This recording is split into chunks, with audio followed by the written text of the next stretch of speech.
Informe de pájaros. De nido en nido, conectamos las historias del país y del mundo.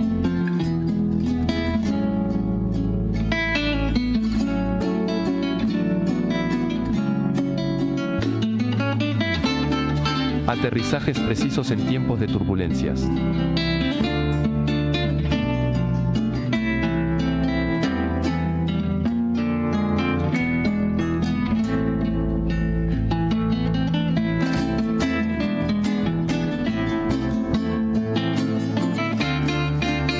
Informe de pájaros. Coordenadas para no perder el rumbo.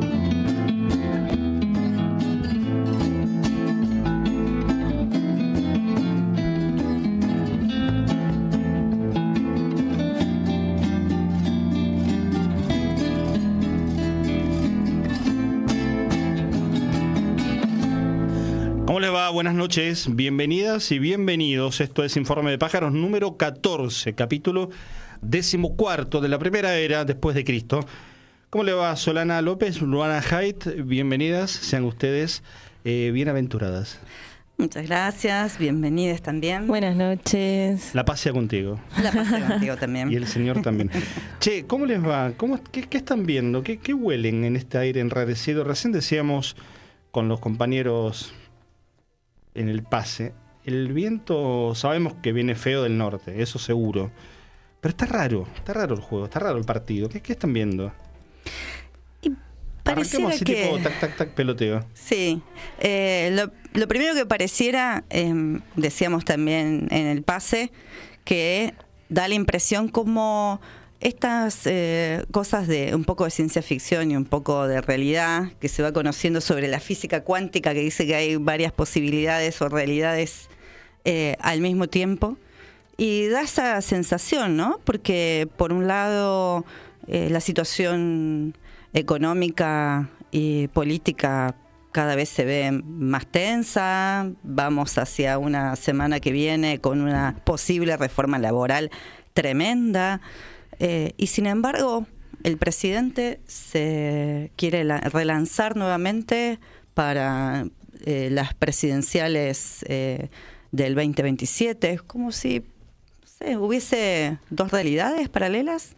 Desde los resultados electorales creo que esa es un poco la sensación, ¿no? La gente no llega a fin de mes, todos viven un malestar tremendo, está como el clima, así donde estamos en primavera, pero parece que no está en primavera, y sin embargo, Milei sigue con cierto apoyo que le ha dado las urnas, claramente. Luana, el pulso a lo cotidiano, el tic-tac ¿viste? El intercambio con el vecino, con el compañero de laburo, de vida, con los que nos rodeamos, ¿qué te hace ver en estos días? Y hay mucho desgaste, hay mucho cansancio, y lo voy a ampliar un poco más a la militancia en general también. El militante cotidiano está muy agotado, hay bastante crisis dentro de las estructuras políticas, hay crisis de representatividad, hay crisis política, no viene desde ahora, viene desde hace tiempo. Recién estabas mencionando, la paz sea contigo, y me acordaba que se amplió la banca de diputados y de representatividad cristiana también en la Cámara de Diputados, ¿no? Con nuevos proyectos como los proyectos Nacer, que van en contra de la lucha por la despenalización del aborto, proyectos que ya fueron aprobados y que buscan un retroceso bastante grande. Y en el ámbito así vecino, ¿no? Cotidiano, y hay cansancio. Está bien, me quedan 3-4 horas libres que puedo tener de mi laburo y tomamos otro trabajo más. Salimos a pedalear, hacemos Uber, trabajo los fines de semana, etcétera, etcétera, etcétera. Ya no hay tiempo ni siquiera para pensarnos a nosotros mismos en un país con crisis social. Pensaba con respecto a lo que decías, Luana, de la reforma laboral, y el gobierno, a uno da la impresión, está acelerando el debate en función de lo que es todavía la buena vibra para ellos, lo digo en términos de autoayuda, de haber ganado la legislativa. Punto más, punto menos. La foto es que ganaron la legislativa. El diario del lunes y los libros de historia van a decir: el oficialismo en 2025 ganó la elección legislativa como la ganó Macri o Juntos por el Cambio en el 2017. aprovechando ese envión, van un par de semanas, cambio de gabinete mediante y demás, están acelerando este debate, que no va a ser sencillo. Ahora, pensaba también en las representaciones, ¿no? Lo que decía Luana de la crisis de representación. Venimos la semana pasada de una renovación en el triunvirato que conduce la CGT. Sí. Octavio Argüello, que continúa, del gremio de camioneros, Jorge Sola, del gremio del seguro, que se suma, deja la tarea de secretario de prensa y es parte de los cosecretarios, y Cristian Jerónimo, del sindicato del vidrio, ligado a Gerardo Martínez, que se suma de nuevo, insisto, como lo de Jorge Sola, como cosecretario, desplazando al triunvirato que conformaban, a esta altura, anecdóticamente, un tal Héctor Daer, Carlos Acuña y el propio Argüello, que había reemplazado a Pablo Moyano. Ahora, ¿qué representa hoy la CGT? Una de las 3 centrales de trabajadores que tiene la Argentina. Las otras 2 en la CTA, que están en un proceso de unificación, pero con sus dimes y diretes. ¿A quiénes representan las centrales?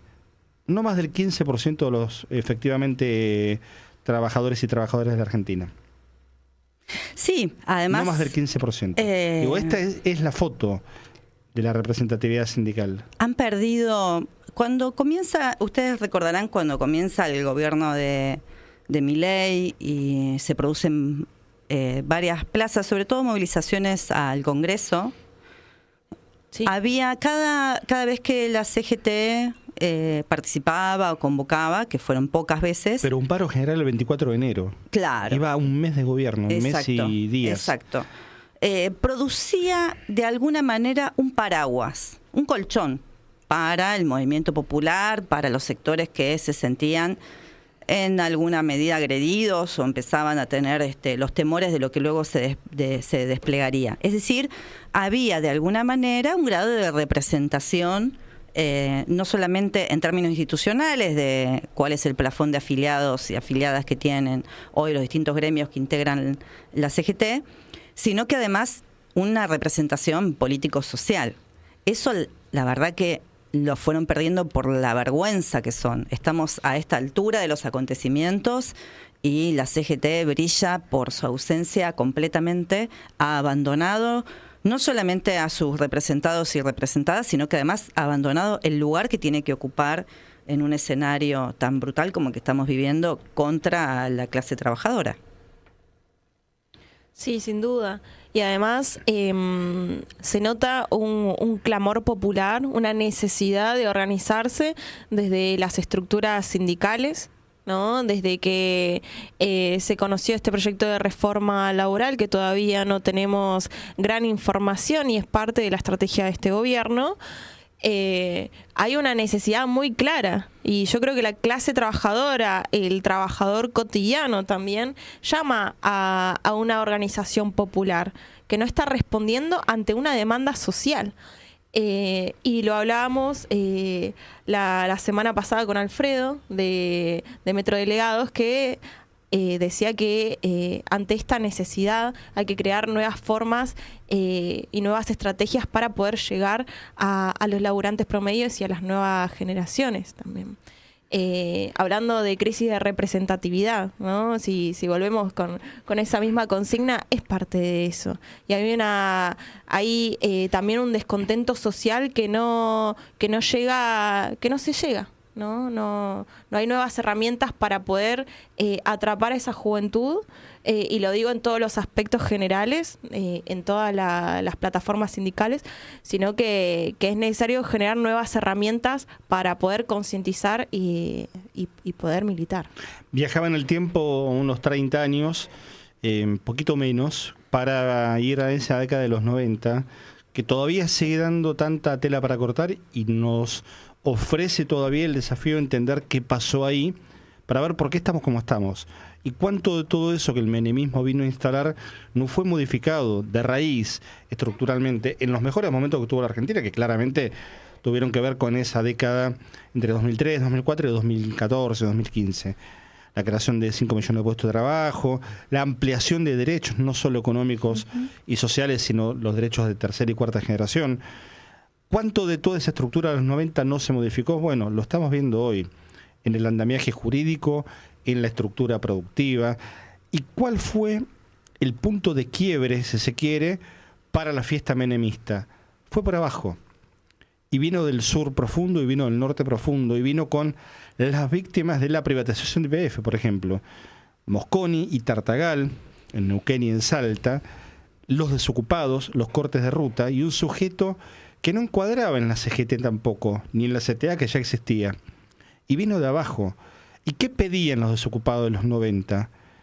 Teresa Rodríguez, asesinada el 12 de abril de 1996. Víctor Choque, asesinado en 1997 en Ushuaia. Aníbal Verón, asesinado en 1997 en Salta, en Tartagal. ¿Qué pedían los desocupados que después llegan al Gran Buenos Aires, el corte de ruta en La Matanza, en las rutas de la zona norte? Ser incluidos en el sistema. Decían, explótennos. Querían laburo, querían ser explotados por el capitalismo. Hoy, 30 años después, no está ese problema todavía. La desocupación no es un fenómeno, aunque está creciendo, que tenga el impacto que tuvo en los 90, porque está todo esto de subocupación. La subocupación y la asunción de que uno ya está en el sistema.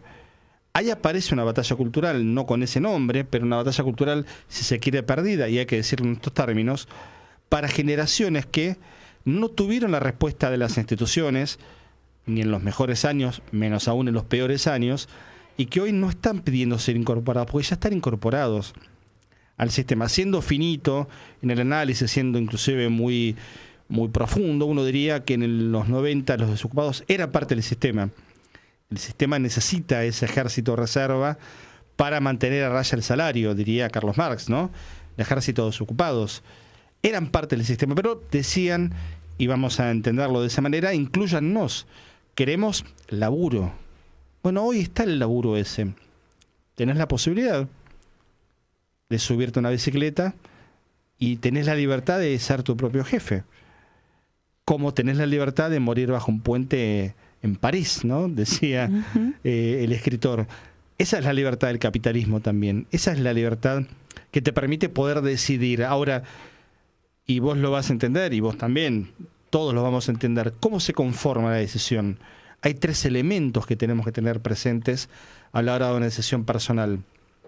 Vale para el derecho, pero vale para la vida misma. La intención, el discernimiento y la libertad, palabra tan meneada en estos tiempos. ¿Hay intención de subirte a esa moto, a ese Uber, a esa bicicleta? ¿Hay discernimiento sobre que ese es el mejor camino? ¿Y hay en definitiva libertad para optar por eso? ¿O no nos queda otra? Y por lo tanto no hay una verdadera definición de la libertad ejercida a pleno.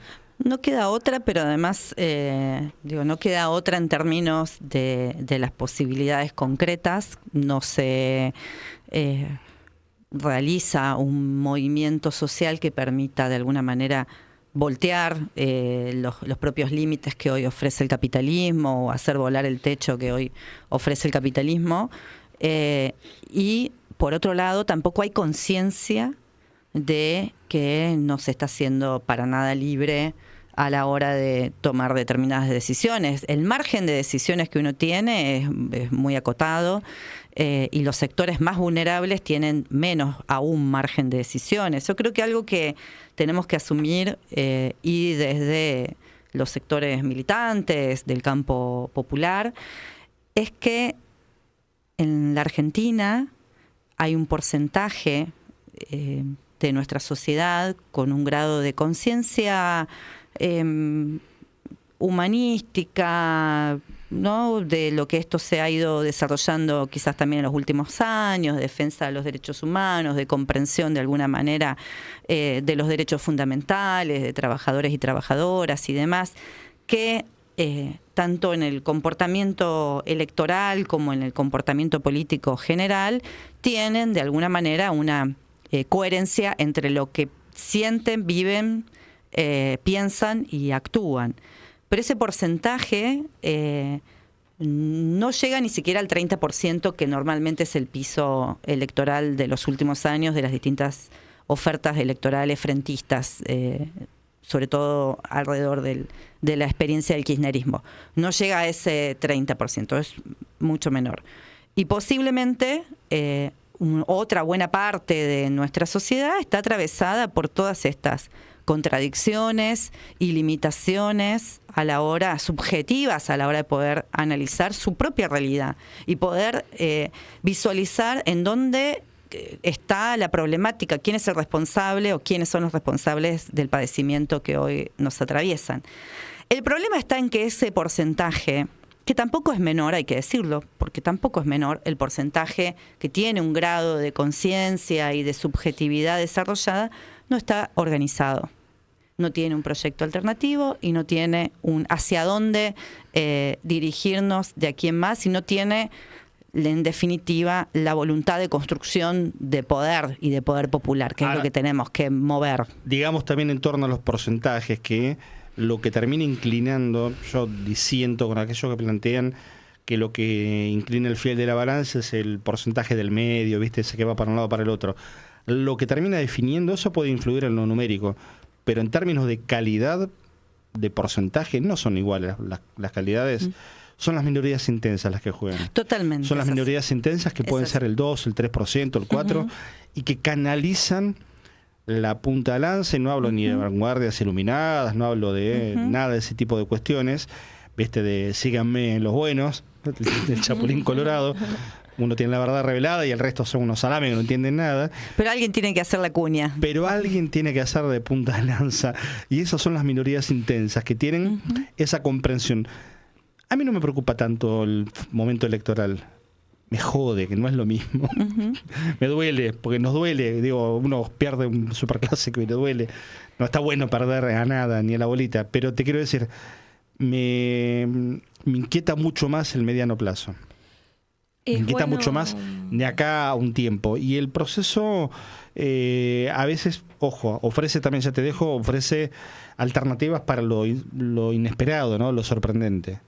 Es bueno poner este debate de la libertad, ¿no? De tan clamada la libertad, y saber de quiénes pueden elegir, ¿no? Recién traías, Pablo, y decías, bueno, tenemos la libertad de elegir a quién nos va a explotar más, a quién nos va a explotar menos, ¿no? La libertad de elegir a nuestro propio opresor también, ¿no? Es parte de esa línea, de ese debate, ¿no? Y saber que hoy en día la batalla es cultural. Muchos sociólogos dicen que la nueva Guerra Fría es la batalla cultural, ¿no? Y se da desde las redes, se da de los medios, y es visual, ¿no? Ya no necesitan instalarlo desde Hollywood, cuando se lo puede instalar desde los celulares, desde la televisión, desde la computadora, y ya no necesitan Hollywood, sino ahora es Netflix, ahora es Instagram, y es ahí en donde se da el debate también, y es más subjetivo, que es casi imperceptible, ¿no? Y así funcionan los algoritmos. Te instalan qué es lo que vos querés, y lo que vos vas a elegir. El celular que vos vas a elegir, a dónde te vas a ir de vacaciones, qué lugar vas a ir a comer, y uno cree que elige con libertad y no es así. Vos sabés que da en el clavo de algo que es para mí central, no para mí, digo, para todos nosotros, digo, pero que horrible la apelación a la primera persona en este caso, pero es central pensar cómo funciona esto. Cómo funciona esta cosita que todos tenemos como extensión del cuerpo, y cómo ese sesgo del algoritmo individualiza, refuerza la idea de lo individual, te habla a vos mismo, al mismo tiempo te segrega de los que piensan distinto, o podés llegar a tener un debate. Es mucho más sano andar iba a decir los tortazos, un poco violento, pero andar debatiendo con aquellos que piensan distinto. Es mucho más sano la Avenida de Mayo de la década del 30, mirá qué romántico me pongo, con los republicanos de un lado y los franquistas del otro, tirándose cosas de bar a bar, de café a café, que estar cada uno en su jaulita, cómodo, y además haciéndole el juego a los dueños de las plataformas, que lo único que quieren es que estemos mucho tiempo ahí adentro, encerrados. No hace falta ni un perro ovejero para meternos en el corral. Vamos solitos, alimentados por el algoritmo, por el estímulo, atrapados por el estímulo, y empujados por la abstinencia de no saber qué está pasando. Y construyendo un microclima que no genera cierta comodidad, porque nos encontramos con personas que piensan más o menos como Que uno. nos genera. Ah, claro, sí. Entonces, porque el algoritmo lo que te va produciendo es eso, digamos. Entonces, vos te encontrás con noticias, ofertas que tienen que ver con los intereses que cada uno tiene. Entonces, te genera un microclima agradable en el cual uno ahí se mete, porque si fuera desagradable y hostil, rápidamente uno rechazaría. Piensen y... No en silencio, en voz alta. ¿Qué personaje, uno diría Milei, ¿no? En principio, pero qué personaje, o del gobierno, o amigo del gobierno, si entrevistáramos acá, más de uno de los que nos escuchan nos putearían? ¿Cómo van a llamar a fulano? A Feynman están diciendo por acá. A Feynman, no, pero no, hablo de un tipo importante. De un cuadro, de verdad. Bueno, igual en el gobierno tampoco hay cuadro, de verdad. No, payaso no. Saludos, Eduardo. No, bueno, sí, ponele un Feynman, sí. Llamamos un día a un tal X. ¿Cómo les caería a los que nos escuchan? A los que nos miran. Pesado, bastante. Patada en el hígado. ¿Y cuál es el problema? Claro, sí. Digo, ¿cómo nos caería a nosotros mismos? Uh-huh. ¿Nos interpela? ¿Nos haría cambiar de opinión? No. Te atiende hoy Diego Santilli, flamante ministro del Interior. ¿Quieren verlo cuando asumió? Ahora lo vamos a mostrar. Te atiende Diego Santilli. Por supuesto, estamos hablando de un político profesional, coachado, entrenado. Cantaba Nito Mestre, él era un fabricante de mentiras, ¿no? Sí. Él era un fabricante de mentiras. Hace un montón de años. ¿Te va a cambiar la opinión, Diego Santilli? No, claro. Quienes ya tienen una opinión formada. Entrenado para responder lo que quiere sobre la pregunta que no le gustan. Está claro, ¿no? Porque siempre salen grandes gambeteadores de la palabra. Ahora, hay ahí un desafío. Hay algo ahí. Lo que pasa es que si nosotros traemos para este terreno a un Santilli, por eso normalmente no te dan cabida, vos lo traes a un terreno de la reflexión y del debate, que no es el terreno al que ellos están acostumbrados. ¿Por qué nos genera, por eso digo patada en el hígado, por qué nos genera ese rechazo a veces escucharles? Porque lo hacen desde una tribuna totalmente violenta, cuyo único objetivo es humillarte, hacerte sentir mal. Entonces, la tendencia es, cerrar las orejas y tratar de buscar que me genera un poco más de bienestar. Y mientras tanto, cada uno queda ahí encerrado en lo que considera es su bienestar. Porque fíjate que para poder escuchar otra cosa, analizar otra cosa, verlo críticamente, hay que poner voluntad, hay que buscar en las noticias y ver opciones y tomarse el tiempo y leer y escuchar, y no cualquiera lo hace. Es fundamental porque más allá de que el ejemplo es traer acá a Feynman como disparador de un debate, ya esto es un medio, ¿no? Esto es una radio, un programa de streaming, pero sigamos a un ejemplo más básico, ¿no? de una familia, de generar un debate político, o en los espacios de trabajo, en los clubes de barrio. Y la verdad es algo que ya se fue perdiendo, porque hay otra generación que ya está acostumbrada a este microclima, ¿no? De debate por las redes sociales, de debate por comentarios de Instagram, de debate por Twitter. Entonces ya es un debate dialéctico perdido, ¿no? Las redes fueron muy hábiles, las plataformas fueron muy hábiles en ese sentido. Aprendieron la lección. En el año 2015, cuando gana Mauricio Macri la presidencia, en el balotaje del 22 de noviembre frente a Daniel Scioli, la fórmula Macri-Michetti, Gabriela Michetti, frente a Daniel Scioli y Carlos Zanini, haciendo un poco de historia, ¿no? Van a ser 10 años. Semana que viene, el sábado de la otra semana, van a ser 10 años de ese momento. En Facebook había... ¿Vos te acordás? Sí, no votabas todavía. No votaba, ya militaba, pero no votaba. Es tan pibita que no votaba. Es increíble. El mayor quilombo, de donde empieza a cambiar la historia, ella no votó. No. O sea, no la podemos responsabilizar siquiera. La asiste ya militaba, Está muy bien, claro. Pegaba carteles. Estaba de Scioli, pegaba carteles. Por favor. Así, con todo el dolor. Pegaba carteles del actual secretario de Deportes. Sí, de la Nación, por Dios, chicos. de Daniel Scioli. No bueno, en ese momento Facebook, que era en realidad sigue siendo la red más masiva, digamos, más allá que haya perdido un poco el aura que tenía hasta hace algunos años. Tuvo un estudio en donde mostraban que en la Argentina, de todos los países en donde estaba presente Facebook, la mayoría de los países del mundo, la conversación política era la más alta. Se había generado un debate político muy intenso, producto de algo inédito que había en la Argentina. Nunca había habido un balotaje, y había evidentemente un cambio de época, un cambio de ciclo muy profundo. Era el fin de 12 años de una gestión de un signo político, era la salida de Cristina. Miren todo lo que implicó. Algo sabíamos los argentinos lo que se venía. Por supuesto, nadie tenía la varita mágica para saber todo lo que iba a pasar en 10 años, pero fue tan trascendental ese año 2015 que Facebook tenía medido que fue el año y la Argentina el país donde mayor conversación política había. Ahora, eso desapareció. No la conversación política, desapareció el intercambio. Entonces, hoy te muestran X, por ejemplo, el ex Twitter. Tenés dos opciones para visualizar: lo que hay y lo que te interesa. Creo que se llama lo que seguís o para vos. Entonces, lo que hay te vas a encontrar con cosas que no te gustan. Entonces vas a lo que te interesa y te encontrás con el posteo de, no sé, voy a tirar cualquiera, de Jorge Kreiner, del Cuervo Larroque, de Máximo, de Fernanda Roberta, de Capusotto, de la gente que te cae bien. Digo, tiro cualquiera.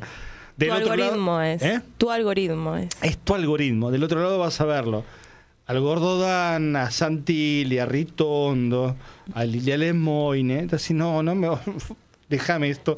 Te vas a donde te sentís cómodo. Y lo voy a decir en términos streameros. Es una cagada. Es horrible que pase eso. Entonces, te han dejado en un corralito, nos han llevado a un no lugar, a un lugar donde, porque la política sin debate es y muy un no probablemente lugar. Eso también es lo que nos lleva a mordernos la cola, ¿no? Que empezamos a dar vueltas sobre nosotros mismos, sobre nosotras mismas, y encontrándonos las cosquillas, a ver diferencias muchas veces secundarias que hay en el campo popular, o internas innecesarias que hay en el campo popular. Decíamos hace un rato lo de la CTA, que está en proceso de unificación, pero bueno, vamos que ya debería estar unificada hace rato, digamos, ¿no? Bueno, como estas cuestiones que son muchas veces falsas contradicciones en términos de contradicciones principales. Ahí no hay contradicciones principales. Y esta realidad de vivir en una especie de placebo, digamos, ¿no? Una especie de placebo en el cual vamos creyendo que lo que nos encontramos en las redes sociales, que no son afines, es la realidad. Bueno, también es lo que nos cacheteó en las elecciones pasadas. Creo que nos cacheteó un poco eso. Y la pérdida del contacto directo, que es fundamental. Digo, no hay otra herramienta más fundamental para cualquier proyecto, no digo revolucionario, digo un proyecto alternativo, solidario, de construcción popular, si no hay un contacto directo con la gente. Todos los pobres tienen derecho a morirse de hambre bajo los puentes de París. Todos los pobres tienen derecho a morirse de hambre bajo los puentes de París. Lo dijo el escritor francés Anatole France hace muchísimos años y vale para todos los puentes de todas las ciudades del mundo. Cuando te hablen de la libertad, recupera esa frase. Bueno, ¿cuántos de nosotros hubiéramos ido hoy a buscar voluntariamente, si es que no lo viste de casualidad o lo viste en la tele justo, el momento en el que Diego Santilli se convertía en ministro? La verdad. Silencio de radio. Ninguno fue a buscar a Diego Santilli. No. El ejercicio es medio pavote, porque en realidad no pasó nada, es la jura formal de un ministro que en otro momento esto hubiera sido un escándalo institucional. Renunció Lisandro Catalán, a esta altura ya nadie se acuerda quién es, ni la mamá del Catalán. Disculpe si no tiene mamá o la señora ya no está entre nosotros, pero Lisandro Catalán era el ministro del Interior. Hay un montón de gente que tampoco sabía que había un ministro del Interior que se llamaba Lisandro Catalán, hasta el 3 de noviembre. Hasta el 2 de noviembre. Renuncia el domingo 2 de noviembre, se lo comunica vía redes sociales. Ahí lo conocemos. Ese mismo, claro, lo conocemos, al señor que ya no era, y en ese mismo momento nos enteramos que Diego Santilli, que una semana antes había ganado la elección en la provincia, iba a ser nombrado ministro del Interior. Vos decís, bueno, es un cargo importante, ministro del Interior. Asume el lunes a la tarde. 9 días después asumió. Y no pasó nada. No pasó nada. En el medio estuvieron especulando con quién lo reemplazaba. El debate que duró 3 minutos, sí, la candidatura testimonial, una pedorrada. Negociaban las cuotas del PRO. Claro, una pedorrada en términos políticos, porque la candidatura testimonial son los padres, digamos, como los reyes. No es lo importante. Pero pasaron 9 días hasta que asumió. En el medio se reunió con gobernadores, fue a la Casa Rosada, rosquearon sobre qué secretarías le quedaban a su cargo o no. Discutieron si el RENAPER, que es el Registro Nacional de las Personas, pasaba al Ministerio de Seguridad, como en la época de la dictadura, o si quedaba en el ámbito del Ministerio del Interior, como ocurre con todos los gobiernos de la democracia esta parte. Finalmente es lo que termina primando. Bueno, todo eso pasó hoy a la tarde. Así asumía Diego Santilli.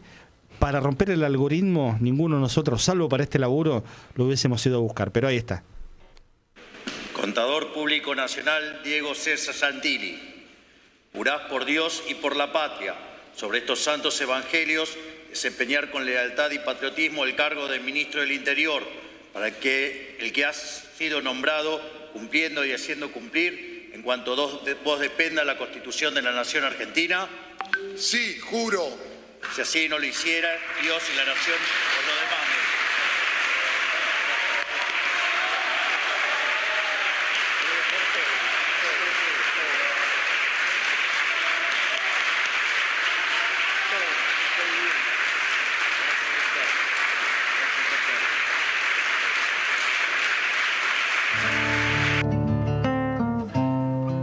Ahí estaba el presidente Javier Milei y Diego Santilli, flamante ministro del Interior, con el acto de esta tarde, 4 de la tarde creo, en la Casa de Gobierno, en el Salón Blanco. La semana pasada había asumido Manuel Adorni, jefe de gabinete, y en diciembre se vendrán al menos 2 cambios. ¿Se vendrán 2 cambios? Sí. Patricia Bullrich, que asumirá como senadora, y Luis Petri, que asumirá como diputado nacional, una por la Ciudad de Buenos Aires, el otro por la provincia de Mendoza, donde sacó un montón de votos el forzudo de Luis Petri. Este siempre está como todo trabadito. Sí. El cosplay, ministro cosplay, disfrazado de aviador, de marino, de Rambo, qué sé yo, el novio Cristina Pérez. Esto es lo que hay en el gobierno: la reforma laboral, la sumisión total a Estados Unidos. El ministro Luis Caputo, que ayer dice que no puede hablar del swap por temas de confidencialidad. O sea, ¿desde cuándo la confidencialidad rige la toma de deuda en la Argentina? No es otra cosa que eso. Y esto se confirma hoy en la mañana con un tuit del secretario del Tesoro, de Scott Bessent, secretario del Tesoro de Estados Unidos, no de la Argentina. Él sí puede hablar.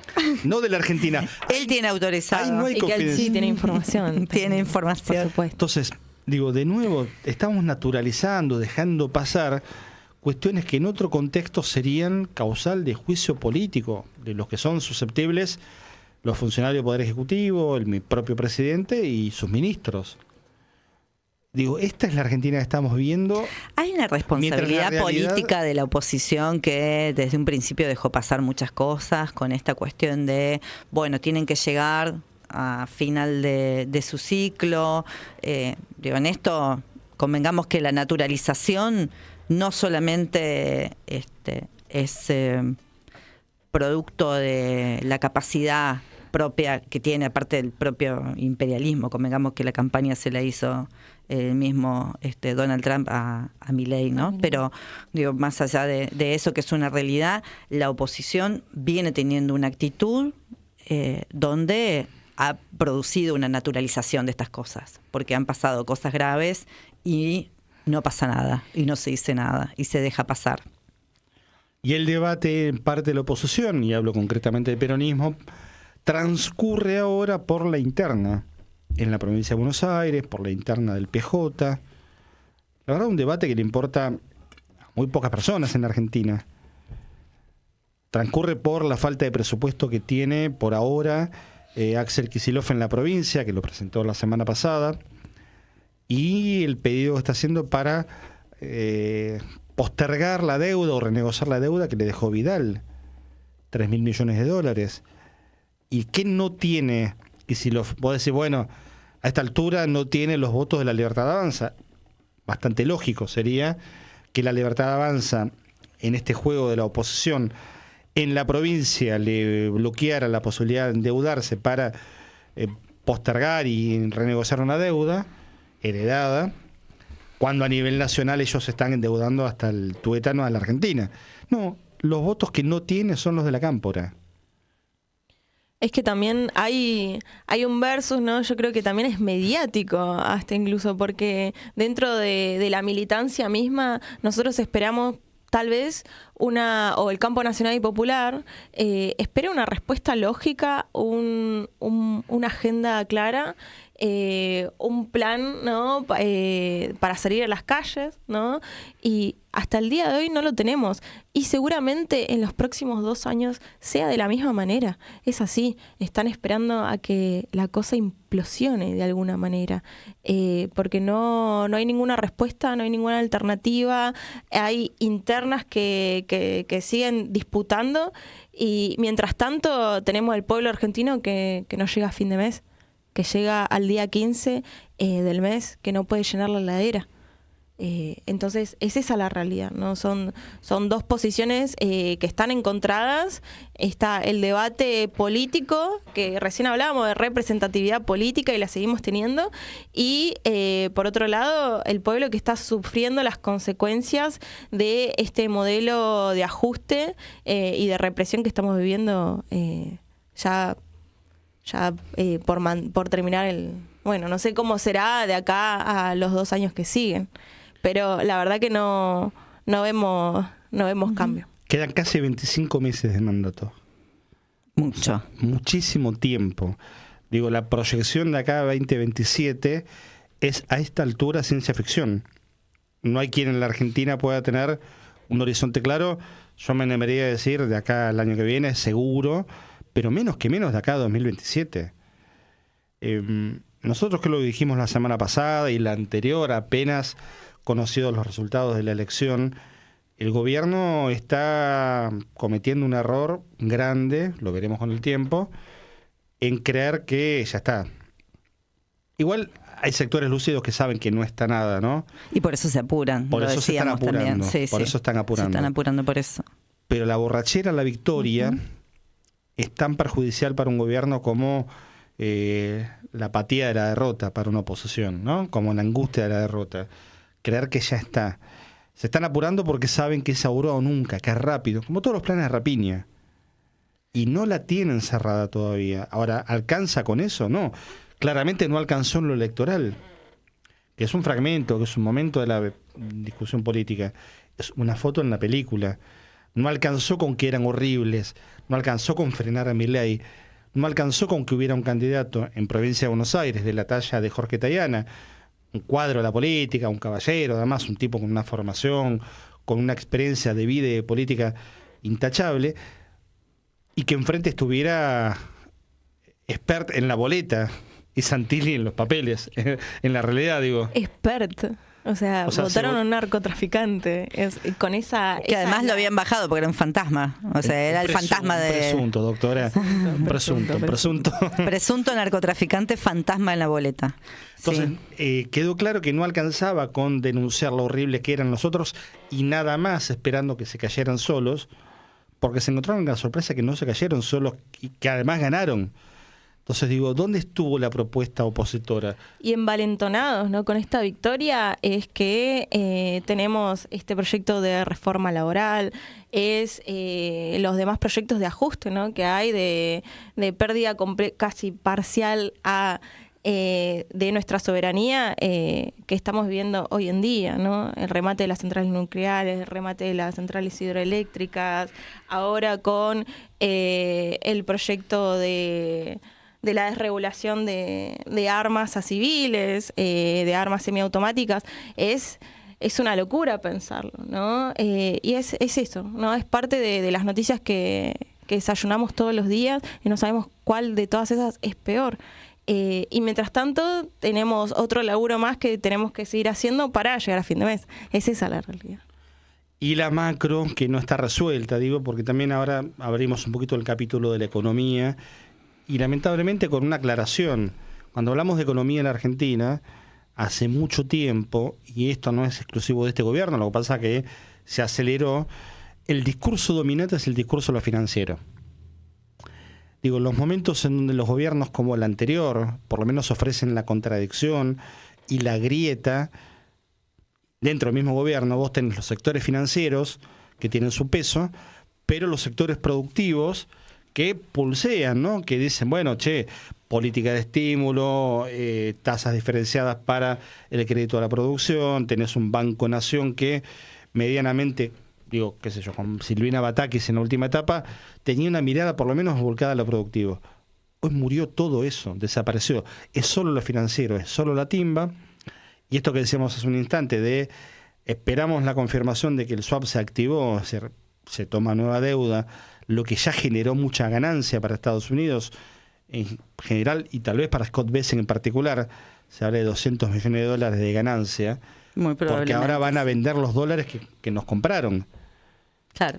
No es que compraron pesos, nos vendieron dólares y ahora los van a querer recuperar haciendo una ganancia, haciendo ellos el carry trade institucionalizado, no el del ahorrista, el que por ahí un mes compró $500 y especula con que suba. Septiembre fue, de octubre no están los datos todavía, el mes con mayor formación de activos externos.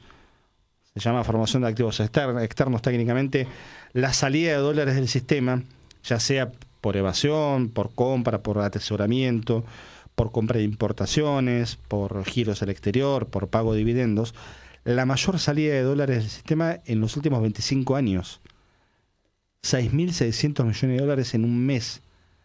Septiembre. ¿Qué significa eso? Que nadie confía en que el dólar vaya a estar barato. O que este proceso de dólar barato, que es en sí mismo una trampa, o acá hay una doble trampa. El dólar barato implica que sigamos importando lo que se produce acá. Hay una buena publicación, búsquenla, por ahí si la compartimos en @informepájaros, es ilustrativa, de Julia Estrada, diputada nacional de Unión por la Patria, en donde cuenta todo lo importado que está habiendo en términos de alimentos que se producen en la Argentina. No hablo del café o del cacao que no se produce en Argentina. Si querés buscarla y damos Dale. algún dato, está buenísima. Muy didáctico, la Porque aparte verdad. es muy didáctica la publicación, creo que es en Instagram o en las redes en general. Entonces, ahí hay un problema. Y por otra parte, también sabemos el discurso de el dólar atrasado, el tipo de cambio atrasado, que no es otra cosa que, bueno, se viene la devaluación, va a volver a hacer otro impacto en términos inflacionarios, en términos de poder adquisitivo. Entonces, perdemos por todos lados. Perdemos en el durante y perdemos en la salida de este momento. ¿Y todo por qué? Bueno, porque se vino a garantizar otra vez, una vez más, y con los mismos actores, además, Toto Caputo y Sturzenegger, más allá de que nos quieran hacer creer que están peleados entre sí, de nuevo. Una novela de la tarde. De la tarde, cuando había Claro. novelas, pavaditas, digamos, cosillas de la política. Los mismos personajes que nos llevaron a esto hace 7 años nos vuelven a poner en esta senda. Ayer hablaba con alguien, un familiar, y le decía, va a haber una recuperación de esto. En un momento, de acá 1 año, 2 años, 3 años, cuando esto va a pasar, va a venir otra vez un ciclo de recuperación, probablemente con un gobierno muy variopinto, con eje en el peronismo, está claro, fuerza mayoritaria en la política argentina, que intente enmendar. Ahora, siempre partimos un escalón más abajo del que estábamos antes. Siempre partimos estructuralmente de un peso inferior en términos de derechos, en términos de poder adquisitivo. 20% de caída del salario real en la Argentina hubo durante el gobierno de Mauricio Macri. El otro día reapareció Alberto Fernández. Dijo, bueno, efectivamente, nosotros no recuperamos toda esa pérdida. Y lo cito porque el debate no es Alberto Fernández y la figura. El debate son los números y los datos, en definitiva. Lo cito porque fue el presidente de la Argentina.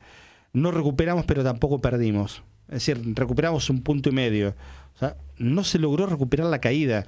Eso explica también la derrota de Unión por la Patria en 2023. Unión por la Patria, ahora Fuerza Patria, sí. Claro, está bien, sí, fue Unión por la Patria. Van cambiando. Unión por la Patria en 2023 también explica la caída de un voto silencioso, un voto vergonzante. Hemos hablado mucho del voto también, y lo seguiremos haciendo para ver, ¿quiénes votaron a Milei? Lo dicen abiertamente, con orgullo, yo lo voté al cabo. Una parte chiquita sí. La inmensa mayoría no lo dice. Ahí tenemos la publicación, si querés compartir algún dato, Luana, está bueno de lo que publica Julia Estrada, ¿no? Lo dijimos bien, sí. Sí. Julia Estrada, la verdad que es muy bueno, es muy didáctica, y los cortos, los reels que hace también son bastante informativos. Habla de las carnes, ¿no? Que son importantes, que habla de quienes consumen también, que son de importaciones de carnes de Swift, la marca Swift, que conocemos de Patties y otras carnes. Son 32,4 millones de dólares en 2025.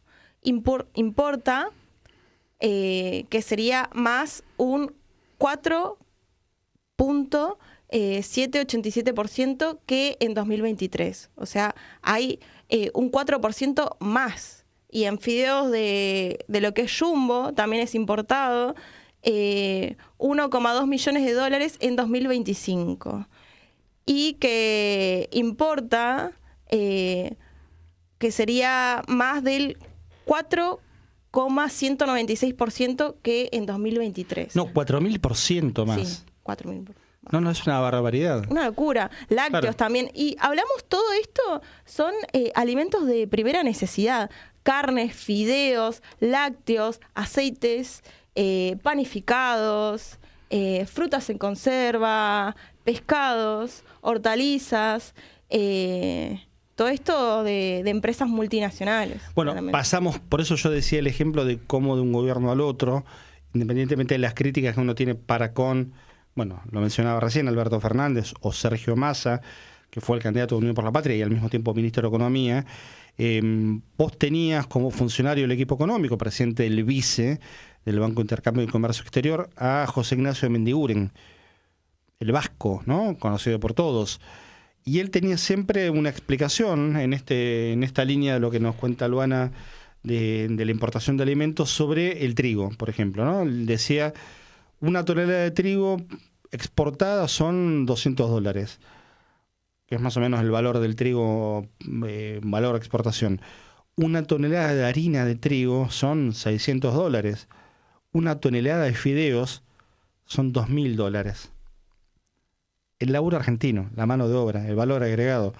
Digo, si estamos importando fideos, probablemente estemos importando $2.000 por tonelada. Estemos necesitando $2.000 por cada 1.000 kilos de fideos, o sea, por cada 2.000 paquetes necesitamos esa guita, con lo cual estamos afectando las reservas de la Argentina, los dólares que no tenemos, y que se los llevan para la deuda o para el carry trade, que termina siendo lo mismo, y estamos al mismo tiempo impactando en la producción local, que es en el trabajo. Y el laburante de la empresa de fideos, que se queda sin trabajo, no va a poder consumir ni fideos importados, aunque sean baratos. No va a alcanzar con Temu y con Shein para hablar de lo que ahora está de moda, porque vamos camino a una muerte por inanición. No fideos, no carne, no alpargatas. Una crisis alimentaria. No libros también para jugar un poco. Sí, es que es un circuito engañoso que en un principio algunos se enganchan porque aumenta un consumo sobre productos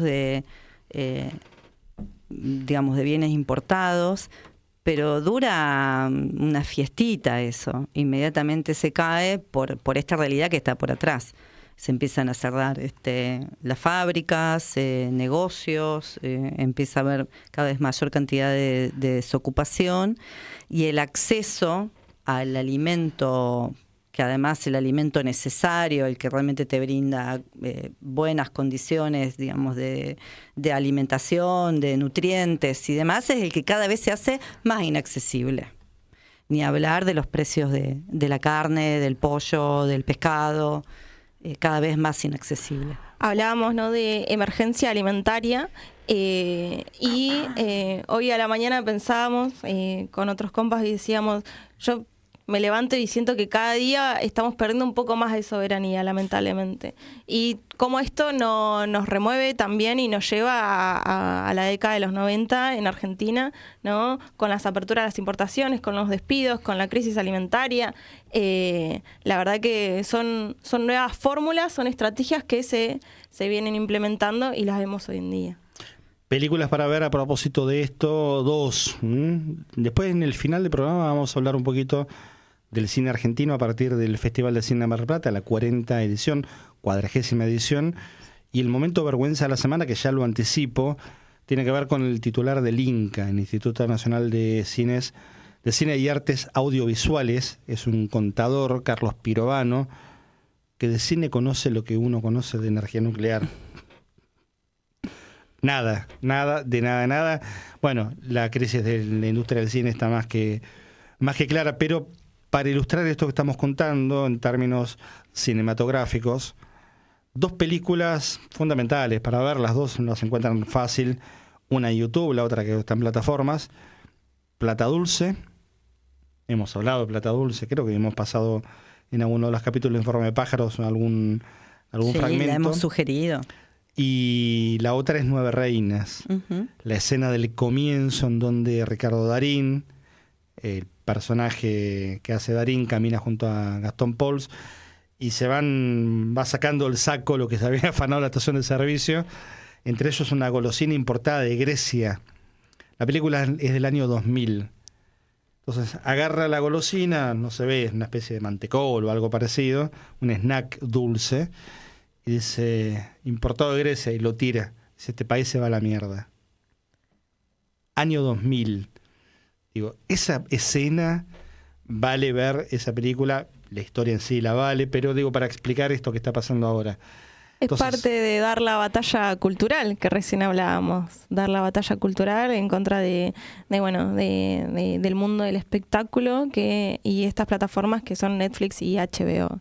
Así que para juntarse. No, y pienso también en la responsabilidad del argentino, ¿no? Sí. Del argentino y de la Argentina.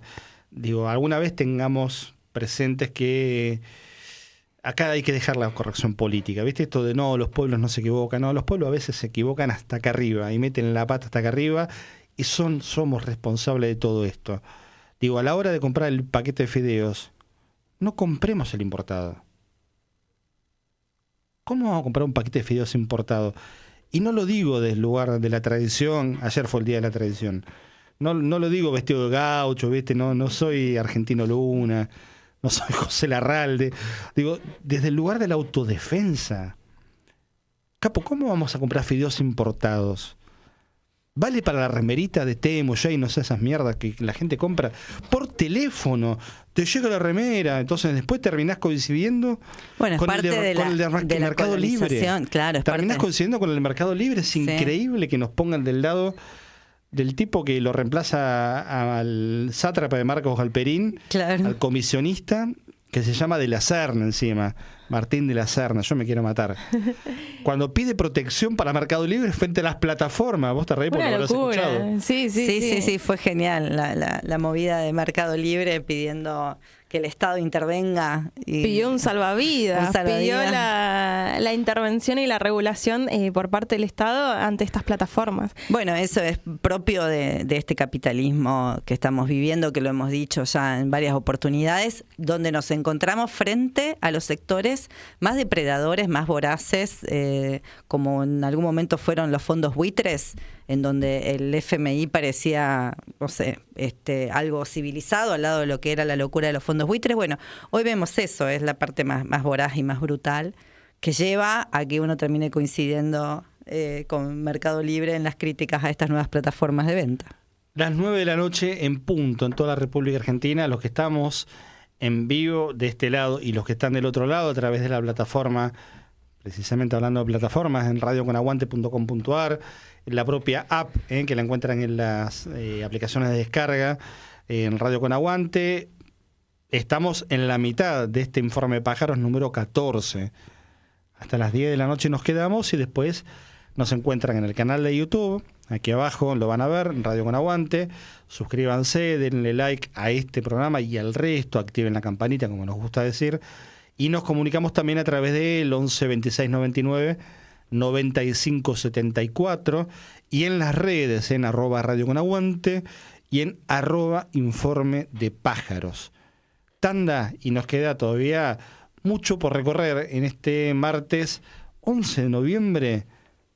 Como arena entre los dedos, se nos fue el año 2025. Ya está, no queda nada, un ratito. Comienzo de espacio publicitario. Radio Con Aguante. Piezas de realidad. Si tenés aguante, llama. Comunicate al 2080-0045. La línea de oyentes de Radio Con Aguante. Porque acá no se rinde nadie. Radio Con Aguante. Radio Con Aguante. La radio que resiste. Una super cantante independiente sin un video de Mil Volando es como una super bicicleta sin ruedas. No va a ningún lado. Cooperativa Audiovisual Feminista Mil Volando. Producción de videos para un mundo que avanza. Mil Volando en Facebook, @Mil Volando Cooperativa en Instagram y YouTube, @Mil Volando. No vinimos a inventar nada. Vinimos a cambiarlo todo. No vinimos a inventar nada. Vinimos a cambiarlo todo. Cadero informa. Para evitar ser víctima de fraudes digitales, se recomienda evitar registrarte en sitios sospechosos. Nunca envíes datos personales por teléfono, ni compartas datos personales en redes sociales. Presta atención a las ofertas o regalos muy llamativos. Verifica siempre la reputación de las tiendas y los vendedores antes de realizar compras en línea y evita poner datos en computadoras de uso compartido. Recordar siempre cerrar la sesión de tus cuentas después de su uso. También, tené cuidado con los enlaces recibidos por correo electrónico, WhatsApps o SMS.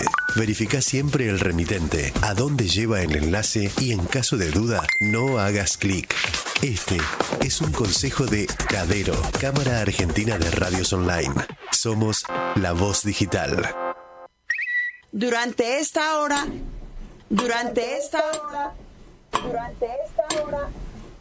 esta hora, yo o cualquier otra mujer de América Latina y el Caribe podemos ser asesinadas, solo por ser mujeres. Vivas nos queremos. ¡Vivas nos queremos! Aguantá todo lo que quieras, pero que sea con nosotros. Aguante. La realidad en el medio. Dale, suscríbete. Aguante. Fin de espacio publicitario. Informe de Pájaros. Alas abiertas sobre la política, la economía y la cultura.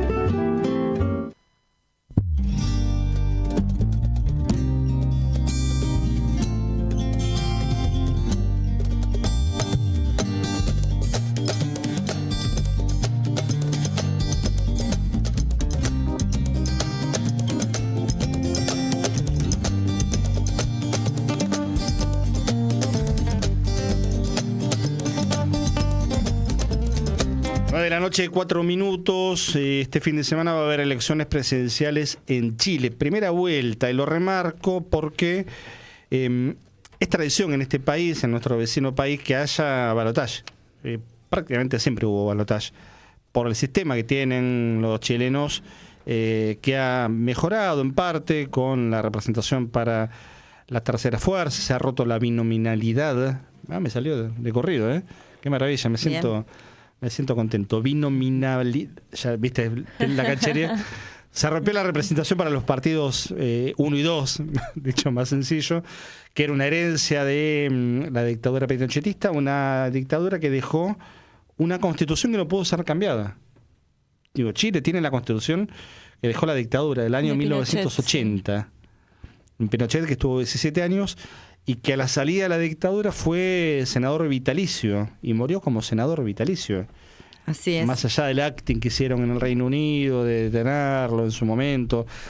No el acting en sí, digamos, porque estuvo bien detenido y ahí la investigación del juez español Baltasar Garzón puso en marcha una persecución de tipo judicial y penal para con un dictador temerario, que estuvo 17 años en el gobierno. Bueno, va a haber elecciones en Chile. La que pica en punta es la candidata del Partido Comunista, de la alianza más amplia todavía, del oficialismo, del actual presidente Gabriel Boric. Janet Jara fue ministra de Trabajo en Chile. Durante el gobierno, hace un tiempito dejó el ministerio y es la candidata militante del Partido Comunista.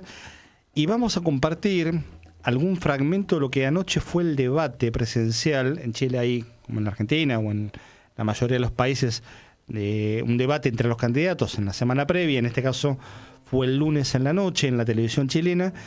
Y esto decía en primera instancia Janet Jara en este momento que vamos a compartir, con algo de picantez, ¿no? Es un recorte del debate que fue mucho más extenso, con algo de picantez y de picardía a la chilena también. Escucha qué lindo que lo dice Janet Jara.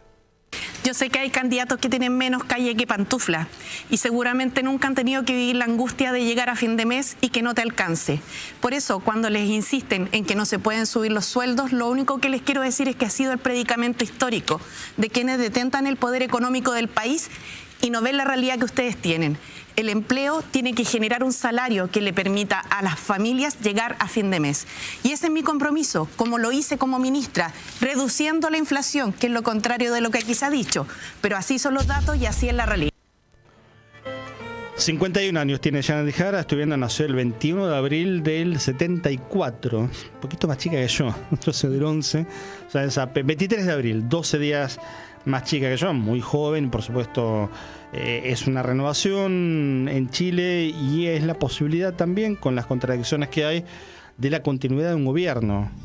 De un gobierno que integra el Partido Comunista, hay funcionarios allí del Partido Comunista, ella misma era ministra de Trabajo, y que tiene, insisto, algunos matices interesantes pero complicados al mismo tiempo, y que ponen a esta elección de Chile en un radar muy, muy interesante en lo regional. Del otro lado está alguien que fue el rival hay otros candidatos, pero digo, el principal candidato, y todo indica que la segunda vuelta va a ser con él, José Antonio Kast, un pinochetista del siglo XXI, digamos, un heredero de la dictadura. En Chile la derecha, que es bastante más ilustrada y más culta que la Argentina, o por lo menos que esta derecha argentina que tenemos ahora, es de una raigambre dictatorial, pero impasible, impecable. No tienen ni siquiera el disimulo de querer democratizar las formas y demás. Bueno, siempre fue una combinación de fascismo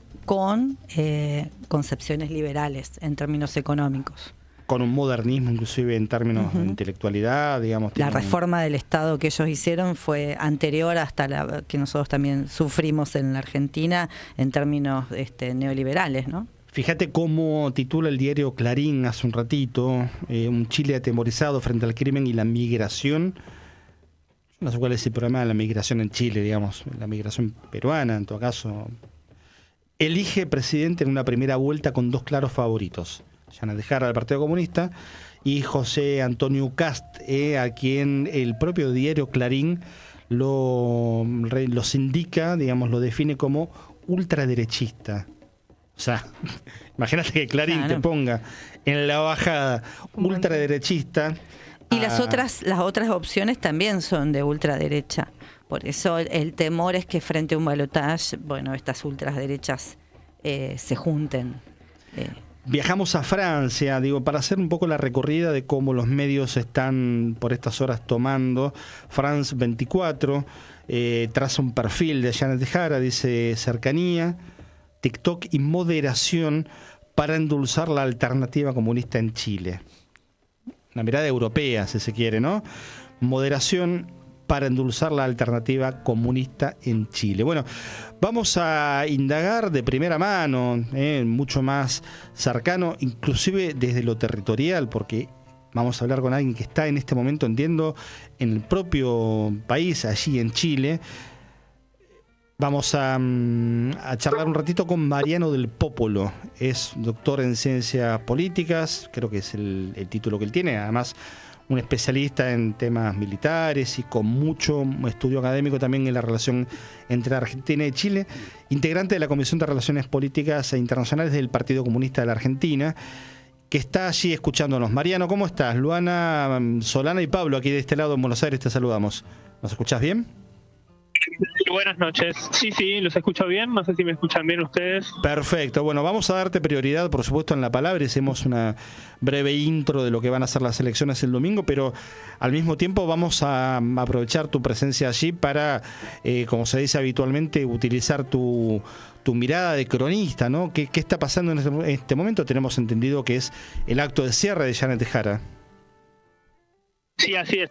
Yo estoy acá en este momento en la comuna de Maipú, en la región metropolitana de Santiago, a unos 15-20 kilómetros del centro de Santiago, donde acaba de terminar el acto de cierre de campaña en Santiago de Janet Jara, porque viene haciendo actos en distintos puntos del país.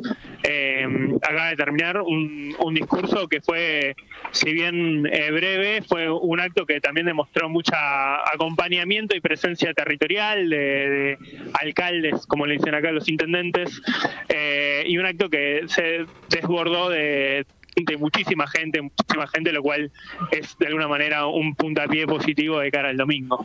¿Cuál es la expectativa, Mariano, con respecto a esta primera vuelta? Nosotros decíamos en la intro primera vuelta porque es claro que va a haber un balotaje. ¿Cómo llega Janet Jara, la fuerza, el Partido Comunista y la coalición que la contiene también? Bueno, la expectativa, obviamente estamos en la semana entrante a las elecciones, ya no está permitido la divulgación de encuestas, pero al momento de cierre de las encuestas la semana pasada, prácticamente todas marcaban que Janet Jara estaba en el primer lugar, un par de puntos arriba de José Antonio Kast, que en la última semana tal vez no había tenido su mejor semana de campaña, a diferencia de Janet Jara, que sí había logrado consolidar un poco mejor su cierre. Ayer hubo un momento bastante importante, que fue el último debate presidencial, un momento donde seguramente mucha gente define su voto o va acercando su definición del voto, quizás lo más todavía que están en dudas, pero digamos que la expectativa es, como ustedes decían, que haya una segunda vuelta donde efectivamente Janet Jara se enfrente a algunos de los candidatos de, digamos, la extrema derecha, las expresiones del fascismo en Chile, seguramente José Antonio Kast o Johannes Kaiser quizás. Esas serían probablemente las opciones que vienen más consolidadas para el domingo. También Franco Parisi. La verdad es que la derecha tienen 4 candidatos acá, junto con los 3 que nombré y Evelyn Matei, que vienen muy parejos y con, digamos, cierta ventaja de José Antonio Kast, que fue quien enfrentó a Gabriel Boric en la última elección presidencial y en la última segunda vuelta. Mariano, y si hay que definir cuáles son los ejes centrales del debate público en estos días en Chile, desde tu mirada no solo académica, sino también política y de observador que tenés, ¿cuáles serían esos ejes? ¿Tiene que ver con lo económico? Ella fue ministra de Trabajo, ¿hubo algunos avances en ese sentido? Digo, ¿por dónde pasa el eje del debate de cara a las elecciones? Bueno, indudablemente esa campaña estuvo marcada por tres ejes, sobre todo, en los cuales Janet Jara intentó posicionarse, igual que el resto de candidatos. Uno es, sin lugar a dudas, la seguridad, que es un tema que preocupa mucho a los habitantes de la región metropolitana de Santiago, donde obviamente la derecha tradicionalmente es más fuerte. También al venir del gobierno, Janet Jara pudo mostrar ciertos logros, sobre todo en el ámbito económico, como ustedes decían. Ella fue ministra de Trabajo, ella hizo una reforma muy importante en lo que tiene que ver con el sistema de pensiones y jubilaciones, mostrando resultados importantes en torno a el aumento de las pensiones, el aumento del salario mínimo, y su campaña se centró sobre todo y mucho más en este plano, en promover un aumento del salario mínimo, en prometer que el sistema de pensiones va a seguir mejorando y va a seguir reformándose en pos de un sistema más equitativo, que es un sistema, pensemos, que viene heredado del pinochetismo, completamente privado, manejado por los grandes capitales, con una crítica muy fuerte por parte de Janet Jara, sobre todo en estas últimas semanas, a los administradores de fondos de pensiones.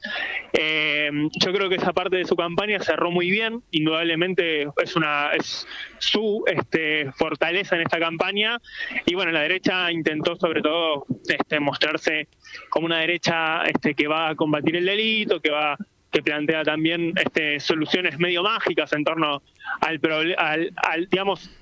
la cuestión migratoria, que acá en Chile es percibida como parte de una crisis que afecta a lo económico y a la seguridad. Lamentablemente hay una visión en torno a la migración que no favorece para nada, en el sentido común, ¿no? La visión que hay general sobre la migración no favorece tanto la candidatura de Janet Jara y su perspectiva política, pero aún así creo que a pesar de esos puntos donde quizás su candidatura no era tan sólida, logró sí plantear un programa claro y realizable, a diferencia quizás de la derecha, que planteó soluciones bastante más difíciles de aplicar. Veremos qué sucede y qué decide la gente en torno a eso este domingo.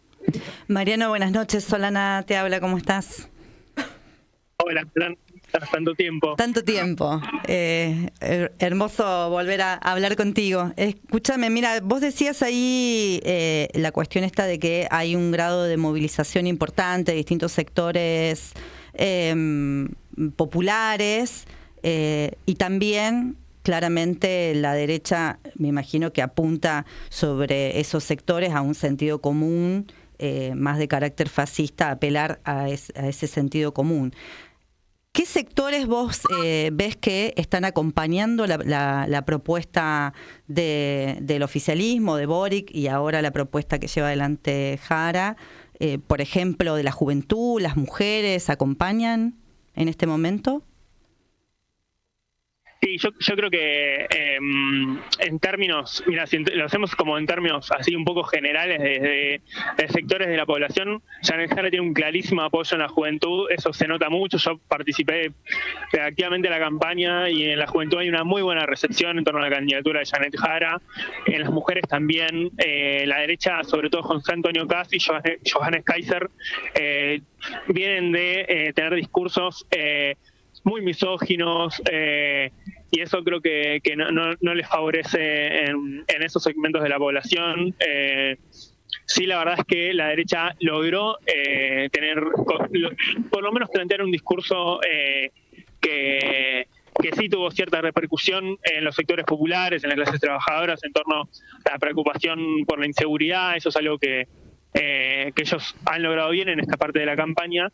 Pero sí, Janet Jara logró también consolidar algo que creo que la va a favorecer en una ocasión de segunda vuelta, que es mucho apoyo en los territorios, en las distintas comunas, mucho apoyo de alcaldes que son, que vienen de los sectores populares, como acá en la comuna de Maipú, en la comuna de Puente Alto, que son comunas periféricas de Santiago, y ahí ella sí ha logrado movilizar muy bien por lo menos ese apoyo político de los alcaldes de las grandes comunas de la periferia de Santiago, que, como digo, yo creo que de cara a una segunda vuelta, esos van a ser apoyos muy, muy importantes, ¿no? Acá en Chile es algo importante también mencionar, el sindicalismo no es una fuerza tan movilizadora como en Argentina, entonces si bien ella tiene ese apoyo claramente, buscó, creo yo, sobre todo en esta última parte de la campaña, mostrarse más con este tipo de apoyos territoriales y quizás también institucionales, ¿no? Pero que muestran de alguna manera un lado de las instituciones bien cercanas al pueblo y a la clase trabajadora. Mariano, ¿y cómo juega lo internacional, digo, en Chile con respecto a la campaña? ¿Hay ejemplo, o por lo menos en la prensa, de qué pasa con Argentina? ¿El factor Milei ha tenido alguna importancia, digo, en el discurso de Kast, en alguna mención? Mira, el factor Milei es algo que en un principio yo creo que la derecha, quizás hace varios meses atrás, sí se había mostrado cercana, favorable a esta imagen, pero ya en estos meses la verdad es que uno no escucha referencias de los candidatos de la derecha positivas a Milei. Yo creo que no es algo que les favorezca en este momento. Me parece que sí, Milei es un presidente que acá genera mucha controversia. Es un personaje que, bueno, no se termina de entender del todo sus formas, sus dinámicas políticas. Chile, la verdad que es un país que, si bien es un país en muchos sentidos muy polarizado, sí hay una tendencia muy, muy importante también de querer ser un país moderado, centrista, por lo menos de mostrarse así, de cara al mundo, por lo menos. Y en eso yo creo que Milei es un personaje que no cae tan bien, y por eso la derecha eligió no referenciarse tanto en Milei, pero sí. La verdad es que obviamente fue, como en todos lados, una campaña donde los medios de comunicación, los grandes medios de comunicación, lograron también blanquear mucho sus narrativas, y en ese sentido en lo internacional, que no se suele hablar tanto en las campañas, acá tampoco, en lo que se pudo hablar sí, fue muy desde una perspectiva de lo que marcan los medios, ¿no? Los grandes medios. A ver qué se dice con Venezuela. En eso Janet Jara fue muy tajante el día de ayer en el debate, decir que ella bajo ningún punto de vista apoyaría una invasión militar a ningún país de América Latina por parte de Estados Unidos, sino que por el contrario es algo que ella rechazaría de lleno. Pero la verdad es que todos los candidatos de la derecha dijeron: en esto nosotros le daríamos vía libre o por lo menos un apoyo a Donald Trump, lo cual también es preocupante en cuanto al posicionamiento y el alineamiento internacional de Chile en caso de un eventual triunfo de la derecha, que esperemos que no pase. Pero yo creo que eso fue, en términos de, por lo menos de campaña, y lo referido a la política internacional, lo que más se habló: la situación de Venezuela, los alineamientos respecto a Donald Trump. En eso Janet Jara también fue muy, muy tajante en mostrarse opositora a Donald Trump, a diferencia de sus contrincantes de la derecha. Buenas, Mariano, ¿cómo va? Luana te habla. Te hago dos preguntas. Una referida a lo que recién mencionábamos de la juventud. ¿Cómo pudo organizarse la campaña, cómo se organizó la campaña de Janet Jara del Partido Comunista para llegar a atrapar de alguna manera estos votos o este apoyo de la juventud, haciendo un paralelismo de acá en Argentina, que es completamente diferente, con una ola de medios de comunicación, con una ola de redes que está inmersa en la juventud, y con un creciente también individualismo que se viene gestando? Bueno, en eso sí creo que es interesante cómo se articuló la campaña respecto a la juventud. Janet Jara hizo mucho énfasis en que ella fue estudiante de una universidad pública de acá de Chile, de Santiago, que es la Universidad de Santiago de Chile, que no es una de las universidades, digamos, de las dos universidades tradicionales, que son la Católica y la Universidad de Chile, sino que es una universidad mucho más popular.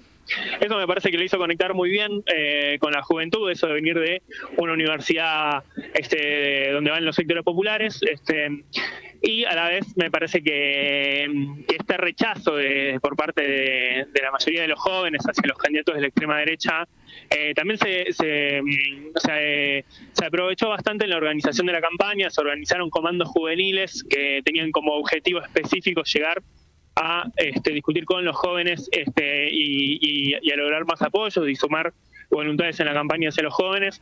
La idea de los comandos juveniles se empezó a aplicar para la primera vuelta y no en las primarias, y me parece que eso estuvo...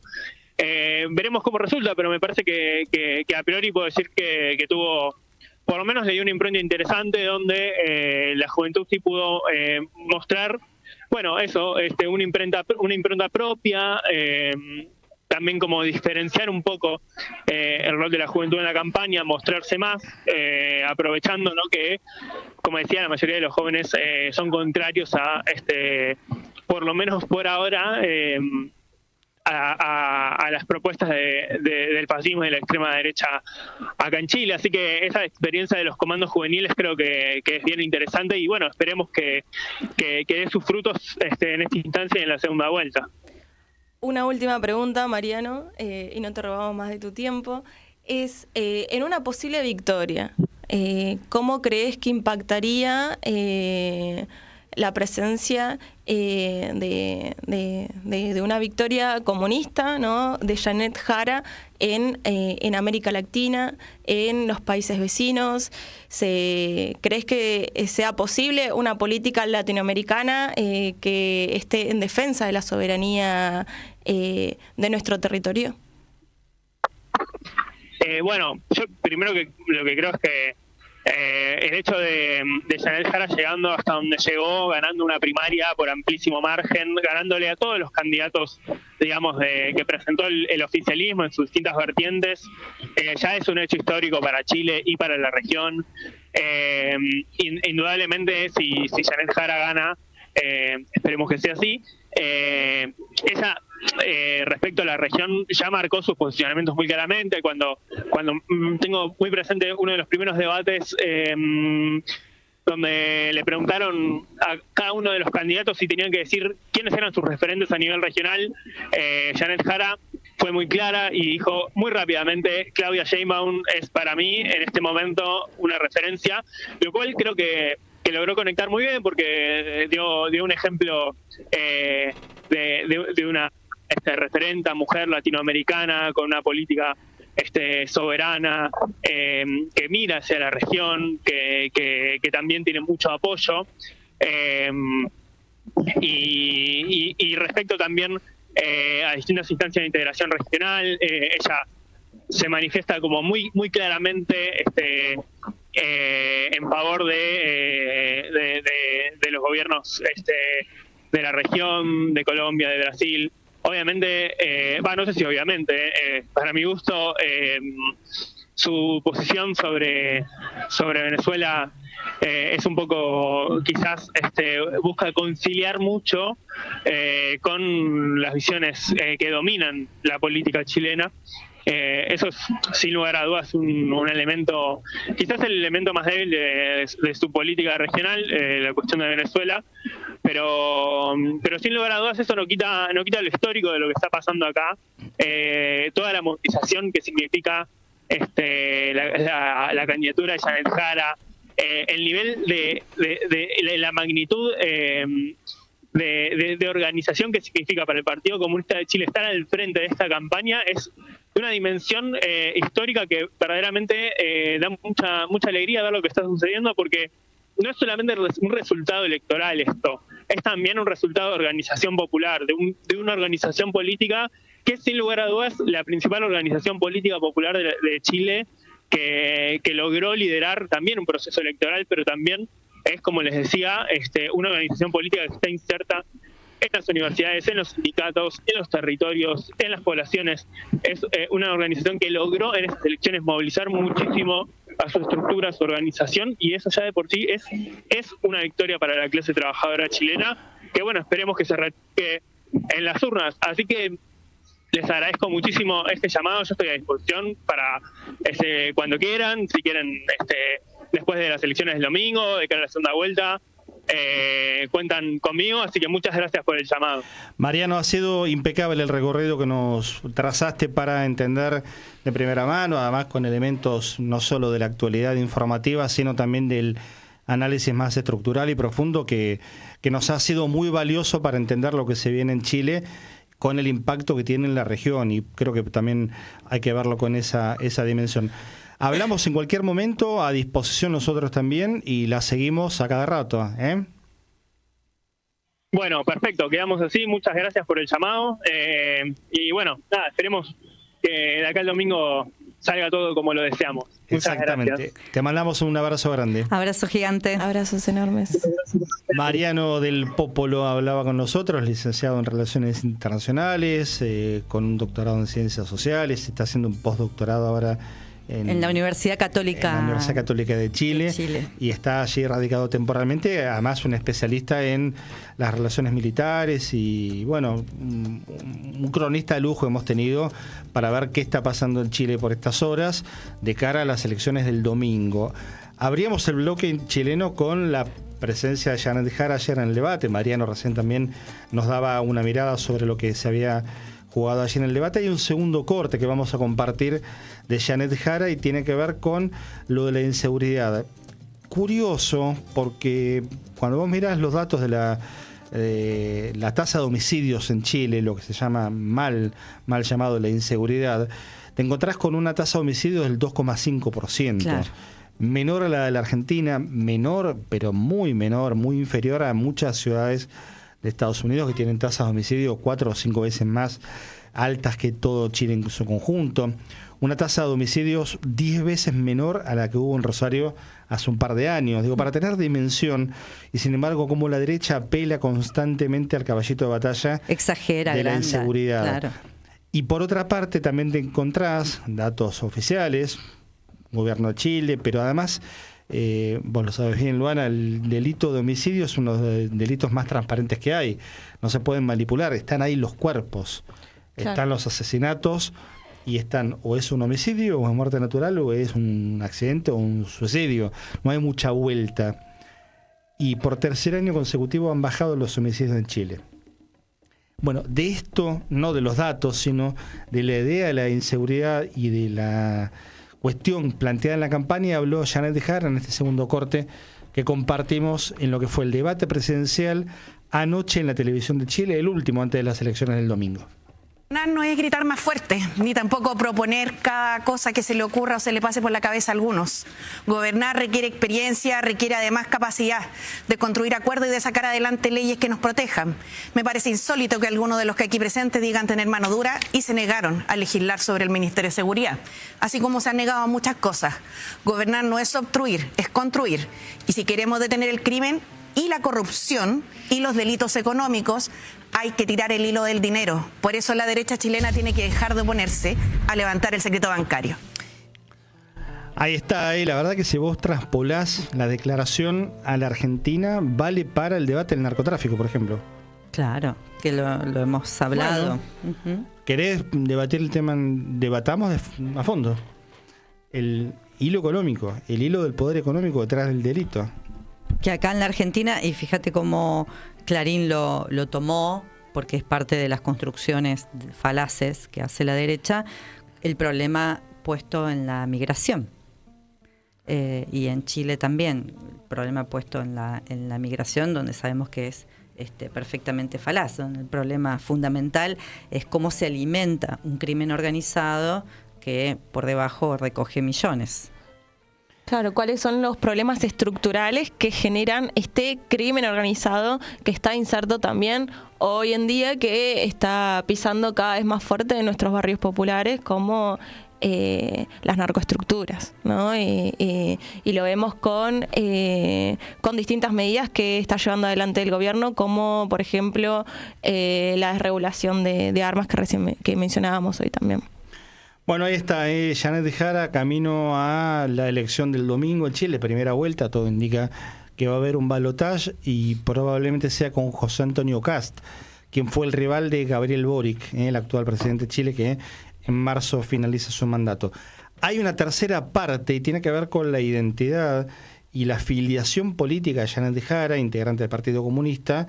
Lo explica ella ayer en el debate, inclusive en un cruce interesante, un ida y vuelta con, creo que es el moderador del debate, en donde le insiste con este tema de su pertenencia al Partido Comunista. Así lo decía Janet Jara. Mire, no creo que uno en la vida tenga mochilas, lo que tiene son elecciones que ha hecho. Y yo elegí hace mucho tiempo ser militante de un partido, así como después elegí ir a una primaria. Y gané esa primaria. Yo hoy día represento a la centroizquierda chilena y le quiero decir a las personas que están en su casa que cuando sea elegida presidenta voy a poner en suspenso, ¿cierto?, mi militancia. No sé muy bien si la figura es congelar. ¿Con eso, candidata? Perdón, congelar o renunciar. Básicamente porque creo que mi energía tiene que estar concentrada en darle solución a los problemas que ustedes tienen y no estar en cada evento que estar la mitad del tiempo preguntándome sobre el Partido Comunista, principalmente. Candidata, se lo pregunto porque sus diferencias con el partido son notorias y evidentes y da la impresión de que la respuesta no resulta ser convincente toda vez que cada vez que va a un foro, como usted bien lo dice, se le pregunta sobre el tema. ¿Usted cree que es por eso que me lo vuelven a preguntar? ¿Qué cree usted? No, yo creo que hay cierta intencionalidad de no poder tocar los temas que son relevantes para la ciudadanía. A mí me gustaría en todos los eventos poder hablar de cómo está mi propuesta, ¿cierto?, de ingreso vital de 750.000 pesos, de reducir las cuentas de la luz en un 20%, pero vuelve el tema, ¿cierto?, a ciertos liderazgos masculinos que además parece que han tenido harta influencia en la política en algunos tiempos. Yo he señalado... Y respecto de las diferencias con el actual presidente, usted ha marcado diferencias, no es mi estilo, no me representa. Lo dijo ¿Con el presidente de la República? Sí, claro, no es mi estilo. Somos personas distintas, venimos además de tradiciones políticas distintas y en algunas cosas estamos más pensando en común, pero eso no significa que seamos idénticos. ¿Usted, si se hubiera encontrado con Javier Milei en un foro, lo habría saludado de pie, como no lo hizo el presidente Boric? Yo lo habría saludado de pie, evidentemente. ¿No es su estilo? No es mi estilo. Gracias. Una vez más. Rápida con las respuestas, ¿eh? Sí, bueno, es un cuadro. Un manejo tremendo. Ahora pensaba, en la Argentina, esto hubiera pasado exactamente igual, salvo que del otro lado hubiese un candidato hombre, y salvo que del otro lado hubiese un candidato del PJ o de la UCR o del PRO, en donde nadie le preguntaría por la pertenencia. Claro. Nadie lo cuestiona a Patricia Bullrich o a Sergio Massa, que empezó en la UCD, pasó por el PJ, armó su propio partido. Pero como es mujer y comunista... Entonces se le pregunta y se le repregunta. Y aparte, fíjate que en el corte que pasamos arranca hablando de la mochila, ¿no? Porque evidentemente debe ser un tema de campaña. Y hay que decirlo que en la Argentina los medios de comunicación no se cansan de insistir con que el comunismo en el mundo se ha acabado. Pese a que hasta el propio Milei elige a los comunistas y a las comunistas como su principal enemigo, con lo cual tiene razón, porque estamos en las antípodas, pero los medios de comunicación insisten. Y muchos de nuestros aliados y aliadas insisten también con decir que el comunismo no existe más y que en realidad China es capitalista y bueno, y toda esa historieta. Bueno, acá se demuestra y quedaba muy claro en lo que contaba Mariano de cómo se ha desplegado no solamente el Partido Comunista, sino su juventud, la llamada J, que es la Juventud Comunista Chilena, en la campaña electoral, en el desarrollo político que viene llevando adelante este proyecto frentista de unidad y que viene además ocupando hace ya muchos años cargos institucionales y teniendo representación también legislativa. Sí, además saber y poner en debate que hay crisis. Siempre hay crisis, hay contadas las crisis del comunismo, hay contadas las crisis del socialismo, pero hay una crisis constante del capitalismo que nadie pone en palabras, ¿no? Y siempre es eso, ¿no? Apuntar al enemigo en común, al enemigo internacional, al enemigo que jamás ha cambiado, que es dispararle directamente al Partido Comunista, ¿no? Y pasa acá en la Argentina, pasa en Chile, pasa en toda América Latina, porque saben el poder que hay atrás de toda esta organización y lo que se puede construir con un pueblo soberano, con un pueblo que defienda los derechos de la sociedad.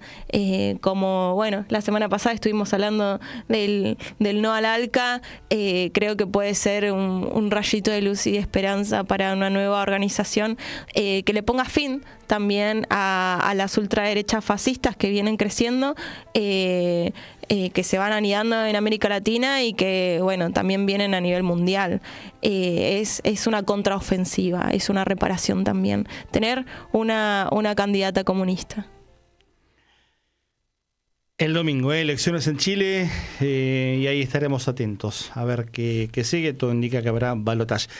Che, repaso rápido por informaciones del día, de la jornada del día, aquí en la Argentina y de la semana. Viaja el canciller Pablo Quierno a Washington mañana. Claro, ¿dónde va a ir?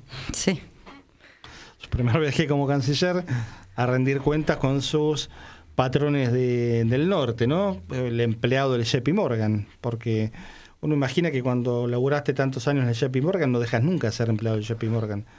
Es como ser un ex agente de inteligencia. Y se parece bastante, me parece, ¿no? Estás ahí para siempre metido en el asunto. La otra es que la Argentina vuelve a insistir con entrar a la OCDE, la Organización del Comercio de los Países Desarrollados, una iniciativa que ha tenido en su momento frustración por parte de Mauricio Macri, que no pudo conseguirlo, para el pleno ingreso a la Organización de los Países Desarrollados del mundo, donde quiere estar Argentina. Eso por un lado. Por otro lado, en lo internacional, no va a viajar Milei a la cumbre del G20, que es la otra semana. ¿Por qué? Porque está molesto, va a ser en Sudáfrica, en Johannesburgo, está molesto porque hay una persecución racial a los blancos en Sudáfrica. Sí, no es un chiste, no lo guionó Capusotto, Sabodrido, no. Esa es la razón. El argumento. Ese es el argumento, sí, que no viaja al G20.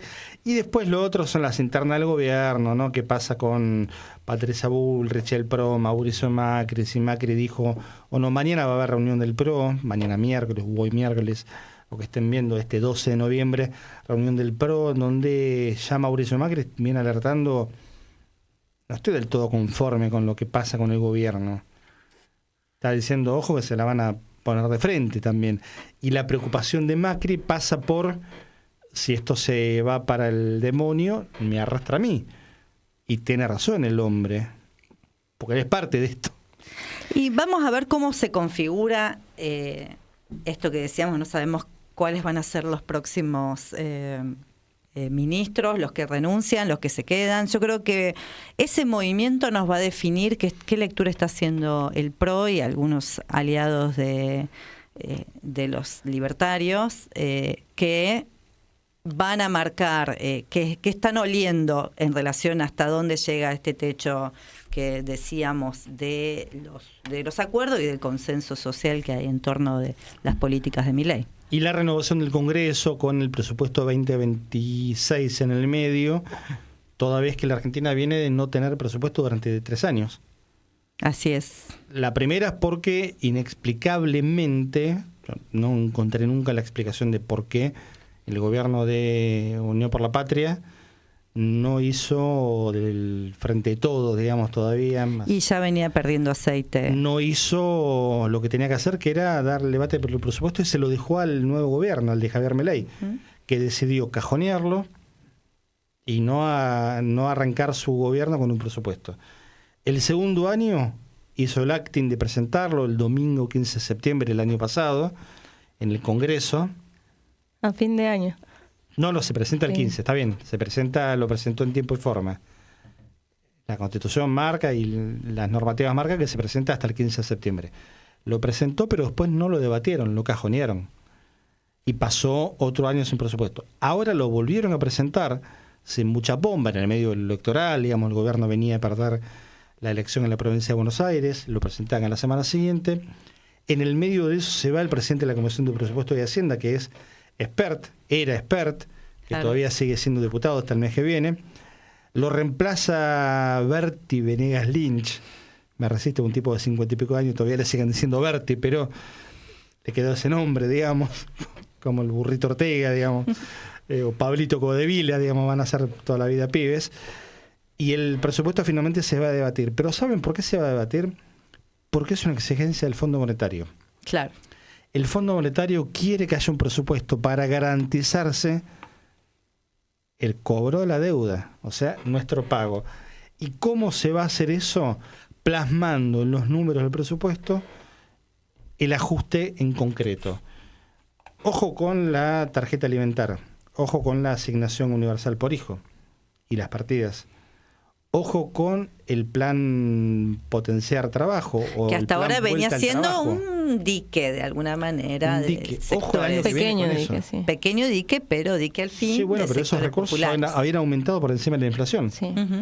Digo, ahí también hay que leer un poco el resultado electoral y por qué han logrado contener por abajo lo que fue claramente un sacudón a los ingresos descomunal como no había habido en la historia argentina en estos últimos 2 años. Sin embargo, en la contención del último escalón, en ese colchón social, se cumplió eso que dijo Milei cuando todavía en campaña. Pasa que acá hablar de 2 años para atrás es prácticamente un libro de historia. Hay que tener presente esto. Decía, la única billetera abierta que va a haber va a ser la de capital humano. Claro. Y tenía razón el tipo. Porque la asignación universal por hijo y la tarjeta alimentar subieron por encima de la inflación. Fueron los sectores que no perdieron junto con aceiteros, bancarios y camioneros. Solo 3 sectores en sus paritarias o empataron o le ganaron 1,5 puntos, 2 puntos, no más que eso, a la inflación. Todo el resto perdió. Ni hablar de los informales, ni hablar de los monotributistas, ni hablar de los que no tienen laburo, y los conveniados encabezados por los estatales que en todos sus niveles perdieron con la inflación. Todo el resto de los sectores perdieron con la inflación en los 2 años de gobierno de Milei. Menos esos 3 sectores. Y los contenidos en la asistencia social. Eso va a cambiar indefectiblemente en el presupuesto. Por eso el gobierno hace tanto hincapié en la movida gobernadores, Santilli. Ese es el entramado que hay detrás. Después viene como paquete la reforma laboral y la reforma tributaria, que a uno le da la impresión, no sé qué piensan ustedes, no va a ser tampoco pan comido para el gobierno. Porque ahí sí, más allá que dijimos hace un rato, la CGT o las centrales... Van a tirar una máxima para poder negociar, claro, un piso. Representan no más del 15% de los laburantes en la Argentina, de los y las laburantes. Ahí van a tener alguna dificultad, porque ahí va a haber un grado de movilización. De nuevo, lo dijimos creo la semana pasada, la anterior. Acá decir la reforma, decir la palabra o el concepto de reforma laboral en la Argentina no precisa traducción, genera rechazo de por sí. Todo el mundo sabe que es algo impopular, que va contra los derechos, aún contra los que no tenemos derechos. ¿No se entiende? Sabemos que es algo negativo, lo intuimos, por ahí no tenés el dato, por ahí no leíste los 90 artículos que están dando vuelta, por ahí, pero sabes que te van a cagar, definitivamente. Entonces no va a ser un trámite para el gobierno. Sí está obligado, entrampado con el presupuesto, y ahí hay que ver los números. Hubo reunión la semana pasada, ya no va a haber sesión de presupuesto, se presentó un dictamen de mayoría y un dictamen de minoría. Hubo un empate y tuvo que desempatar Berta Venegas Lynch la semana pasada. Con lo cual, digo, el gobierno en comisión no la tuvo fácil tampoco. Hay que ver ese número finito. Por eso, cuando se habla de extraordinarias, ¿qué se puede tratar en extraordinarias que empezarían en diciembre con la nueva composición del Congreso? Todo aquello que el Ejecutivo mande. Presupuesto, reforma laboral, reforma tributaria, para de contar. Ya todo eso es un paquete. El gobierno tuvo la experiencia de la ley de bases. Fracasó en su primer intento y tuvo que volver a la carga 6 meses después. Sí. Ojo con el escenario del verano. Va a ser un verano muy, muy caliente en ese sentido. Suele pasar que los veranos en diciembre son aprovechando, ¿no? Las fiestas, aprovechando los fines de ciclo lectivo. Suele ser un centro de mucha disputa, un verano caluroso, y diciembre tenemos historia de que, bueno, fue el estallido social acá, y es parte de eso también. Es necesario ponerlo en debate y creo que va a marcar la agenda también para el próximo 2026. Una incógnita en lo que se viene. Se vienen claramente tiempos de mucha agitación. Habrá que ver en términos de la política cómo se ordena todo eso, porque está claro que... están negociando, ¿no? O sea, no sé, la reforma tributaria también apunta a eso, a negociar con distintos sectores. Creo que ya establecer un presupuesto va a plantear ¿cuáles van a ser los sectores de la población que se van a encontrar afectados? Que van a ser los sectores más empobrecidos, porque va a haber una reducción, digamos, del gasto público, y eso evidentemente va en detrimento de los sectores más vulnerables principalmente. Pero tienen que llegar con un grado de negociación, no solamente con los gobernadores, sino también con sectores empresariales, ya sea del orden especulativo o del orden productivo o del campo, pero tienen que, y ahí me parece que van a intentar negociar con las reformas tributarias, porque van a querer llegar al 2026 con un piso de acuerdos. 21:50, nos metemos en el tramo final de este informe de pájaros de martes 11 de noviembre, capítulo 14. Radio con aguante. Piezas de realidad. Si tenés aguante, llama. Comunicate al 2080-0045. La línea de oyentes de Radio con Aguante. Porque acá no se rinde nadie. Radio con aguante. Radio con aguante. La radio que resiste.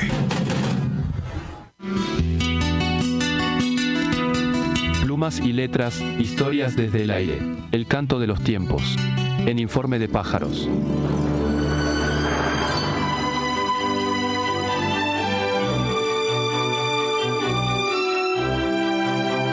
En 1954 se hizo en la Argentina el primer Festival Internacional de Cine de Mar del Plata, 71 años atrás.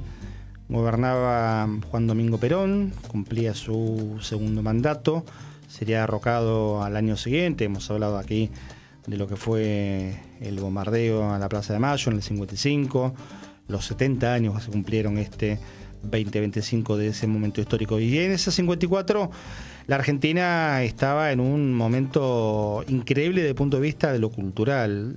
Se producían por año entre 200 y 300 películas en la Argentina. 200 y 300 películas se hacían acá en la Argentina. A propósito del peronismo, hoy se están cumpliendo 74 años de la primera vez que las mujeres votaron a nivel nacional. Había habido una experiencia en la provincia de San Juan en la década del 20, y estaba la experiencia de Julieta Lanteri, una de las primeras médicas de la Argentina, que había logrado ser la primera votante femenina, pero en un acto individual, producto de una especie de amparo, digamos, no solo de la Argentina, sino de América Latina. Pero sin embargo, en términos del voto nacional femenino, la primera vez fue el 11 de noviembre de 1951, en la reelección de Juan Domingo Perón, con Evita ya enferma, votando en su cama de internación. Moriría después el 26 de julio del año siguiente, del 52. Así que se cumplen hoy 74 años de la primera vez que las mujeres votaron a nivel nacional en la Argentina. Pero en ese 1954, se hacía el primer festival de cine de Mar del Plata. Un festival que es el único de clase A de toda América Latina. Clase A implica hacer como el Festival de Venecia, el Festival de San Sebastián, los festivales de cine más importantes del mundo. Durante algunos años estuvo fuera del radar, no se hizo.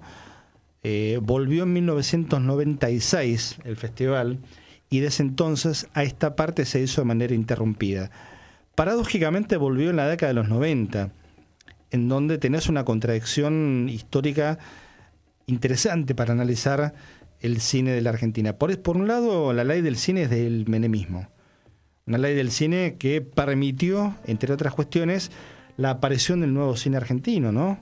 Con un marco legal que implicaba un Inca puesto en marcha otra vez y demás. Casi una rara avis en el menemismo, ¿no? Algo que protegía lo nacional desde el punto de vista cultural. Y ahí tuvo mucho que ver un tal Pino Solanas para salir del cine. Se había generado un movimiento también en torno al arte, particularmente al cine, postdictadura, importante, que fue pujando para que eso también se produjera. Exacto. Y se produjo en el menemismo. Con eso vuelve el Festival de Cine de Mar del Plata, que tuvo sus vaivenes hasta que este año en particular, no digo que corrió peligro de hacerse, pero más o menos, con un Inca totalmente desfinanciado, sin producción para películas nuevas, con créditos que estaban otorgados por la gestión anterior, que no fueron efectivamente materializados para las producciones que habían ganado, o subsidios o créditos, y con un desinterés absoluto que, sumado al plano de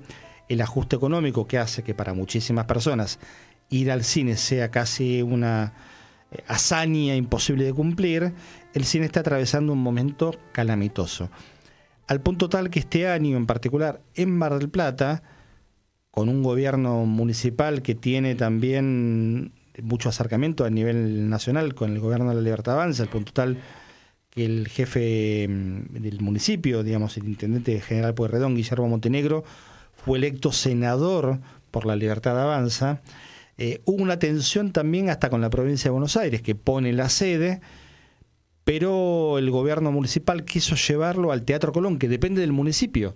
Bueno, eso se resolvió, finalmente se hace en el Teatro Auditorium. Está por estos días teniendo lugar el Festival de Cine, que es la 40ª edición, la edición número 40. En ese marco, decíamos al principio, momento vergüenza de la semana, vamos a compartir lo que decía en una entrevista con el Canal 2 de Mar del Plata Carlos Pirovano, que es el titular del INCA, el Instituto de Cine de la Argentina, con una muy particular visión de cómo están cambiando los modos de consumo y por lo tanto también los modos de producción. Así lo decía Carlos Pirovano. Carlos, las novelas argentinas han desaparecido prácticamente. Muchos de los actores terminan recayendo obviamente en el cine. ¿Hay temor en que pase algo similar con este sector? Mira, yo creo que no. Yo creo que la tecnología está reconvirtiendo el contenido de entretenimiento. Es cierto que la novela televisiva hoy no es un producto que se produzca, pero te maravillaría la cantidad de lo que se llaman videos minuto que se están empezando a producir, productos de ficción de 60 minutos en videos de 1 minuto, en 60 capítulos en formato vertical para un reel, y que están empezando a aparecer. Ese es un fenómeno que vas a ver muy pronto, que todavía recién está emergiendo. Increíble. ¿Podríamos quedarnos callados un minuto? Sí, sí. Para ver lo que es la nada misma, ¿no? Para esta gente. Somos todos cineastas. Claro, dice Guille Guerra, nuestro compañero, junto con Pablo Fernández. Un desastre, nuestro ni lo saludamos. Claro, somos todos cineastas. ¿Cómo leen esto? Bueno, es parte de la mirada que ellos tienen. Cuando decimos lo de la batalla cultural, la derecha fascista siempre es... no solamente es brutal, sino que embrutece.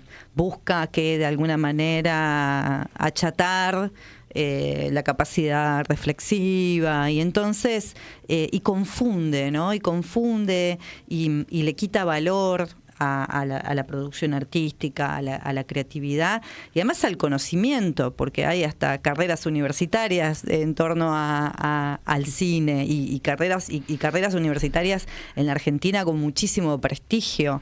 El cine, el teatro, bueno, en general en todos los planos del arte nosotros nos hemos destacado históricamente. Entonces es parte del plan de su batalla cultural de achatar el desarrollo, el crecimiento reflexivo de los ciudadanos y ciudadanas de nuestro país. Yo creo que es parte del ajuste. Es parte de la política de ajuste de este gobierno que va disfrazado de ese argumento, ¿no? Bueno, somos todos cineastas. Somos todos, con el TikTok y con el celular, podemos hacer videos de 1 segundo, de 1 minuto, encima así ese juego de palabras, un poco complicado, pero... 60 capítulos de 1 minuto. O sea, ¿no es mejor una historia de 1 hora? ¿Cómo dividís una historia de 1 hora en 60 capítulos? ¿Dónde está el corte del minuto a minuto? Sí, yo creo que es parte de... Si hay alguna experiencia que alguno haya visto y la comparte, la voy a mirar, me voy a morfar los 60 capítulos. Es un absurdo. Hay, están en las plataformas de Instagram y de TikTok. Pequeñas novelas, hay pequeñas novelas, sí, está bien, pero con formato novela. Pero ¿podemos pasar uno la semana que viene? Y sí, podríamos traer uno. ¿Traes 3 o 4 la semana que viene? Yo la verdad que no los conozco. Me declaro en este momento ignorante del tema. Ignorante por el que no conoce, digo. Ahora este señor es un ignorante en todos los sentidos de la palabra. Por supuesto. Por ser suave, ¿no? Sí, yo creo que va más allá de eso, ¿no? Siempre hay una subjetividad ante todo esto y es parte de esta política de ajuste. Bueno, somos todos cineastas, somos todos que podemos generar este contenido de 1 minuto, estas novelas de 1 minuto, y ya no hay nada más que el Estado pueda regular, que pueda financiar, ¿no? Entonces, ¿para qué es necesario el Inca? Si somos todos cineastas. Si podemos hacer todos videos, si podemos hacer todas novelas. Es parte de eso. Las 10 de la noche, este capítulo que no duró 1 minuto, sino que duró 2 horas, como en las buenas películas, llegó a su fin. El capítulo 14 será la semana que viene cuando nos volvamos a encontrar para transitar el derrotero que nos ofrezcan esos días, esas horas, esos minutos, que para nosotros no tienen fragmentos, están unidos, como están unidas las historias, como están unidas las luchas, como están unidas las palabras, como están unidos con sus contradicciones y con sus retrocesos los momentos de la humanidad, los lenguajes como territorio de disputa, todo eso que no entre en 1 minuto, que no entre en un reel. Bueno, nosotros preferimos tomarnos el tiempo, el minuto, la hora, el día, porque nos tomamos la vida para transformar nuestro destino. No tenemos ningún apuro. Así que vamos a volver la semana que viene, más allá de los pirobanos de la vida, que mal honor le hace al apellido, ¿no? Porque hubo un pirobano que fue un médico, el tal Ignacio Pirobano, que le dio el nombre al hospital, que está allí en la ciudad de Buenos Aires, y este pirobano, qué mal le hace a ese apellido, y qué mal le hace el cine también, aunque hable cortito. Fíjate que lo que dijo, la barbaridad que dijo, entró justo en 1 minuto, 57 segundos. Hasta lo estudio. Una novela. Es que mucho más para decir no tienen. Una novela de terror, pero una novela al fin. Solana López, gracias, buena semana. Igualmente, Pablo. Guillermo Guerra y Pablo Fernández estuvieron del otro lado y hicieron posible que nosotros estemos acá junto con ustedes que están allí. Mi nombre es Pablo Mercado, Luana Haidt. Hasta el martes que viene. Nos estamos encontrando. Gracias por habernos acompañado. Informe de Pájaros reposa y retoma su vuelo en 7 días. Chau. Radio con Aguante.